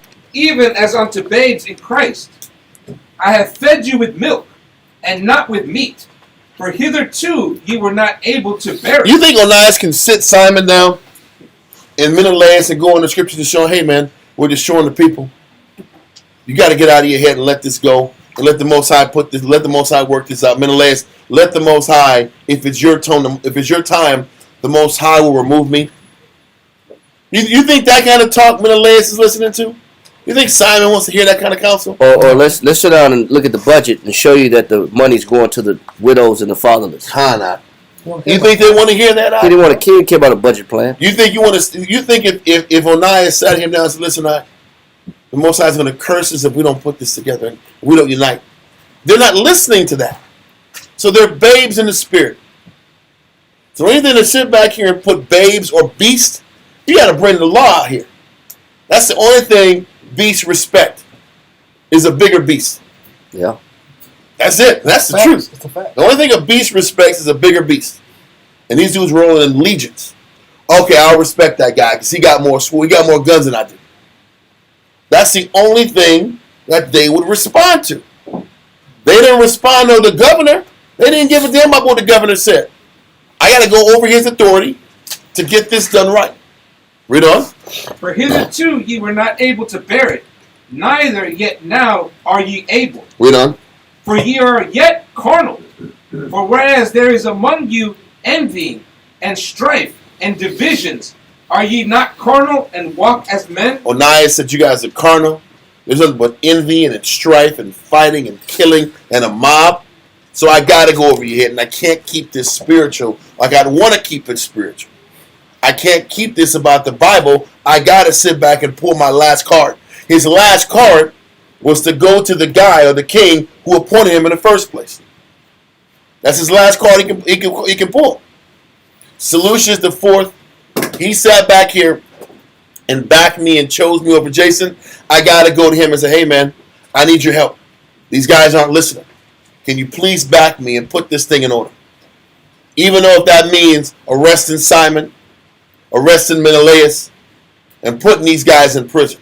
You think he wants to sit back here and kill these guys? No, but I got to. Let me do whatever I can to get these guys off our back so the city can be sustained. Or you'll have a permanent police substation in Jerusalem. That's what he's saying. If I don't do this, the situation is going to get worse for the nation. So, with that being the case, I want to make sure we elaborated why verse 5 was talking on the tone it talked. Let's get back to verse 5 in 2 Maccabees. 2 Maccabees chapter 4 and verse 5. He went to the king, not to be an accuser of his countrymen, but seeking the good of all, both public and private. He's trying to save the city from complete collapse, like we read in Isaiah 5 was about to happen because of the chaos and the selfishness and the greed. Read on. For he saw that it was impossible that the state should continue quiet. He says you can't, the state of Jerusalem is not going to stand if I don't stand up for what's right. I've been quiet this whole time and the mob gets worse and worse. Yeah. He said, I can't stand quiet anymore. I gotta report this crap. Read on. Oh, then you got to invest in bodyguards. Yeah. Then you got to have you got to have staff now. You got to have people that are there to protect your household. Yeah. Now they got to watch the temple from raiders. You got night raiders trying to come in. The Molotov cocktails. Yeah. You know, there all kind of craziness going on. All kind of crazy Jews with fanatical intentions. Trying to catch you slipping. Because they're already making fanatical moves. They're killing innocent people. So you think they won't kill my family? I almost got to send my wife and kids out of the city. Yeah. To protect them. That's what you got to get them out the city at. Yeah. You got to get them out. You got to get them somewhere at. In another Levite city. You got to take them to the country. It'll be a hostage scenario. You got to take them to the country. I can. Get them out of there. Read on. And Simon leave his folly, unless the king did look thereon too. He says, for he saw that it was impossible that the state should continue quiet and Simon leave his folly. The only thing that Simon was going to respect was the king's decree. That was it. That was it. But this funny thing is, this is why sometimes sisters be asking for counsels. What's the only way to keep brothers honest at the house out? We need a counsel. Ah, shit. Yeah. Now I got to answer for what I was doing at the house out. I have to answer for his running his policies. It's crazy how I'm running a crazy ass house. I got to answer for the elders out. God damn it. These are my policies. They will not be reviewed. When you get to the house, you put your king hat on. Hear ye. You put your king crown on. Like pop. House decree number 57. Yeah. All transactions.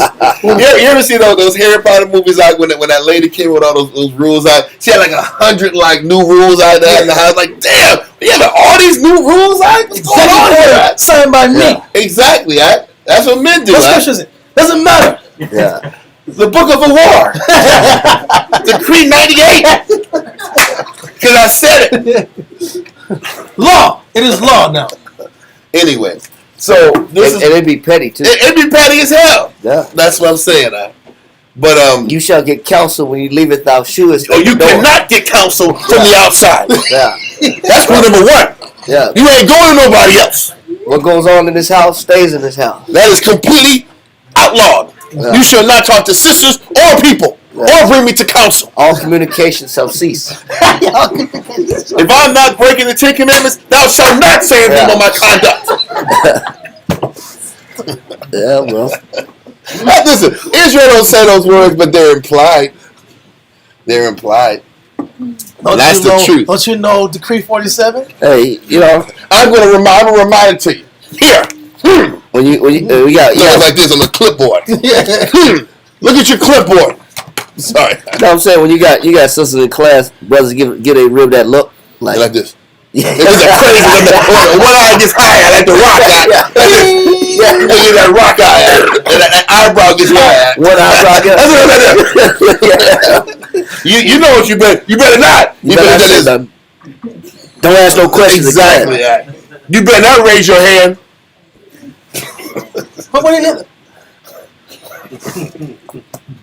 Anyway, we're being silly, man. We're being silly. The eyebrow gets. We're being silly, but we're not lying. Yeah.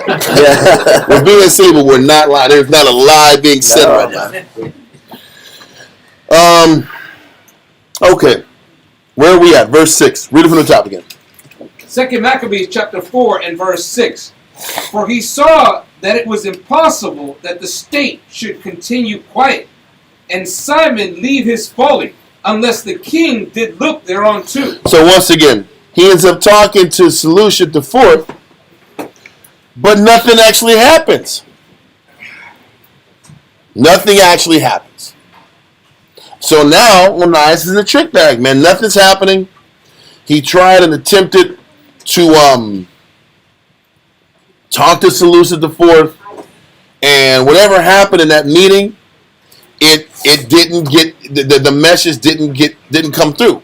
Now I want to read real quick verse 7, just the beginning of it, because I think we should stop it because it transitions into Antiochus next. But read verse 7. Verse 7. But after the death of Seleucus, that means the guy that appointed him died shortly after this. I don't know if Onias approached Seleucus the Fourth before he was killed, or he went to the king after Seleucus IV died. It doesn't tell you. But the one guy that vouched for Onias III is now dead. So that makes the condition of the city even worse. There was only one authority figure that could have put everybody in order, and that authority figure is now 6 feet under. So what is Onias going to do, knowing that he has no defense backing him now? Because the guy that comes in after him is Antiochus Epiphanes, and rumor has it that he killed his brother. How about that? So this guy kills his brother allegedly, and then you're going to read later on that he became co-regent with Seleucus IV's son. What's co-regent? So his co-regent means co-emperor. Okay. Because Antiochus Epiphanes was not supposed to be the king. Seleucus' son was supposed to be the king. So what does Antiochus do? He may or may not have killed Seleucus IV. And now me and Seleucus IV's son are going to co-rule this thing. And oh, by the way, my nephew died. Oh, now my nephew died. So it's just lonely old me, Antiochus Epiphanes, that runs the kingdom now. I guess I ain't got no choice. I guess I have no choice but to run the whole thing. I may or may not have killed your father, G. And I may or may not have killed you. But now I'm in power. What a coincidence. This is Antiochus Epiphanes. This is how he got into power. He wasn't even supposed to be there. And then Seleucus IV's other son is Seleucus in Rome. So who gets to run the kingdom? Antiochus. So he's kind of letting you know what kind of guy got the position. He's not a very honorable person, and he did dirt to get to the top already. So he's a corrupt politician, just off of how he got there. You got Onias III is the only political person who has the power to stand up for what's right, but the walls are closing in on him. And everybody got him in a box, trying to take him out of position. All the political position is squeezing him out of relevancy. There's only a handful of people that are backing him. You have the Menelaus faction headed by Simon and the Tobias. And then we're going to read next week about Jason, that other high priest who was the older brother that wasn't allowed to be the high priest in the first place. He's got a faction pushing this way. This is the background leading to the collapse of Jerusalem. We're going to leave it at that. I think this story is a good setup for next week. Are there any questions? Next week on Days of Our Lives. That's what this sounds like. That's a damn soap opera. Okay. Dallas, Days of Our Lives. Which one is As the world turns. As the World Turns. As the Jews turn up. As the Jews get wickeder. All my children. All my children. All my generations that go left. That's what's happened. But it's another soap opera. General Hospital. General Hospital. Kind of hospital. Yes, exactly. In the insane asylum. It's a crazy house. That's what it really is. But our people are sick. They're corrupt. And I think that's a good setup for when Antiochus comes into play. Are there any questions? Let's send our prayers of Amajim, Wapanya, Yerushalayim. Stand and face Jerusalem.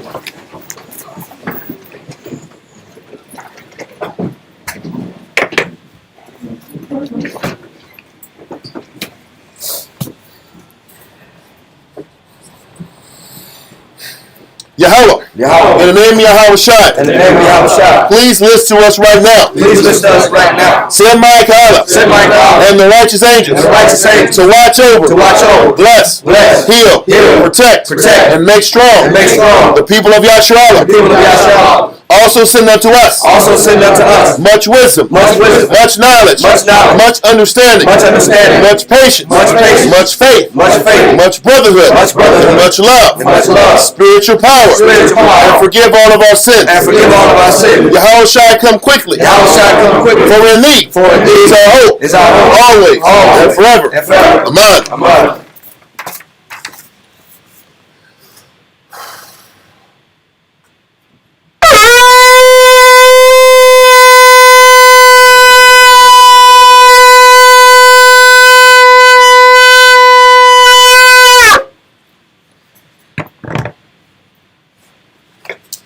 Barakatah Yahweh Ba'ashem Yahushai. Barakatah Yahweh Ba'ashem Yahushai. Hahawa. Nathan Menawa. Blessed are you, Yahweh, in the name of Yahweh Shai that gives to us the law. Barakatah Yahweh Ba'ashem Yahushai. Barakatah Yahweh Ba'ashem Yahushai. Hahawa. Nathan Menawa. Blessed are you, Yahweh, in the name of Yahweh Shai that gives us light to see. Barakatah Yahweh Ba'ashem Yahushai. Barakatah Yahweh Ba'ashem Yahushai. Hahawa. Nathan Menawa.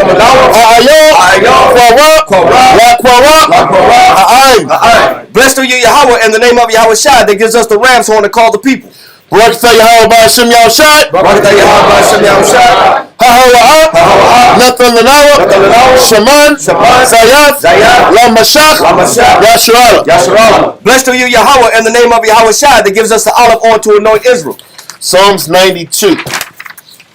It is a good thing to give thanks unto the Lord. It is a good thing to give thanks unto the Lord. And to sing praise unto thy name. And to sing praise unto thy name. O Yahweh. O Yahweh. To show forth thy loving kindness in the morning. To show forth thy loving kindness in the morning. And thy faithfulness every night. And thy faithfulness every night. Upon an instrument of 10 strings. Upon an instrument of 10 strings. And upon the psaltery. And upon the psaltery. Upon the harp. Upon the harp. With the solemn sound. With the solemn sound. For thou Yahweh. For thou Yahweh. Hast made me glad through thy work. Hast made me glad through thy works. I will triumph.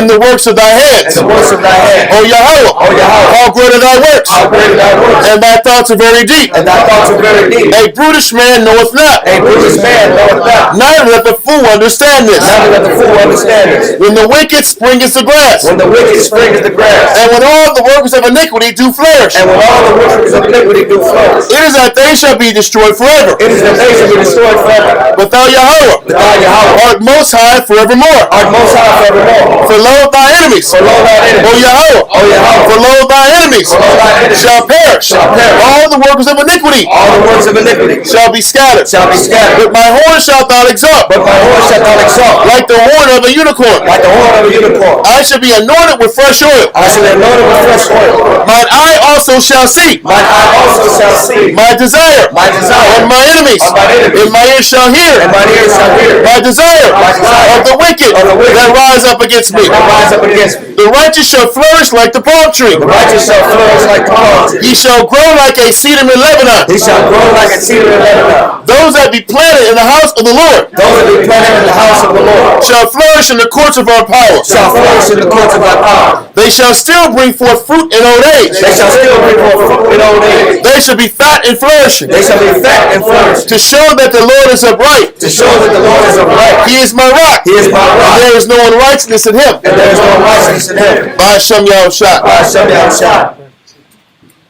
Psalms 133. Shayar. Shayar. Hama'ayawa. Laduad. Ana. Ma. Tawab. Wama. Na'ayam. Shabbat. Akim. Yom. Yachad. Hasheman. Hatawab. Ayel. Harash. Yarad. Ayel. Hazakwan. Aharan. Shayarad. Ayel. Hayah. Madawafiwa. Katal. Karamwan, Shayarad, Ayel, Aroria, Zayawan, Kaya, Shum, Tazawah, Yahweh, Abaraka, Kayaya, Arbalam, Ba'ashem Yahushai. Psalms 133 in English. Behold, how good and how pleasant it is for brethren to dwell together in unity. It is like the precious ointment upon the head that ran down upon the beard, even Aaron's beard, that went down to the skirts of his garments, as the dew of Hermon, and as the dew that descended upon the mountains of Zion. For there the Lord commanded the blessing, even life evermore. Amen. Amen. Yahweh Ba'ashem Yahushai. Yahweh Ba'ashem Yahushai. Yahweh Ba'ashem Yahushai. Barakadawa. Ba'ashralia. Wabiyath. Support. Yahweh Ba'ashem Yahushai. Barakadawa. Ba'ashralia. Wabiyath. Support. Yahweh Ba'ashem Yahushai. Barakadawa. Ba'ashralia. Wabiyath. Support. Yahweh Ba'ashem Yahushai. Barakadawa. Ba'ashralia. Wabiyath. Support. Barakatay Ho. Barakatay Ho. Barakatay Ho Shot. Barakatay Ho Shot. Barakatay Ho. Barakatay Ho. Barakatay Ho Shot. Barakatay Ho Shot. Barakatay Ho. Barakatay Ho. Barakatay Ho Shot. Barakatay Ho Shot. Barakatay Ho. Barakatay Ho. Barakatay Ho Shot. Barakatay Ho Shot. All knowledge. All wisdom. All understanding. All mercy. All love. All consideration. All long suffering. All power from your help. All power from your help. All power from your help. Hashem. Yahushai. The water. Yad. Mud. So look.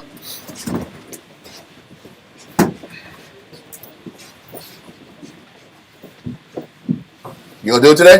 Yes, sir. Okay. Yeah. Scoot over. You're good. Wait. Just wait for everybody. Hold on. Because he did it on the high holiday. So we'll get you in. Saluting God in the heavenly order. Yahweh, Yahweh Shai, Ukor Yasharallah, Min Israel, Amarja. Bro. Yahweh Hashem Yahshua. Good Yasharallah. Good Yasharallah. Good Yasharallah. Top.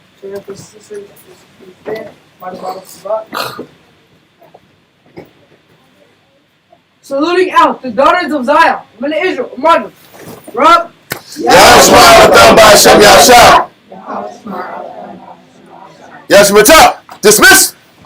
Fall out. Your voice is getting a little too deep though, man. We might have to take you off the circle or the rotation now. You sound like a damn.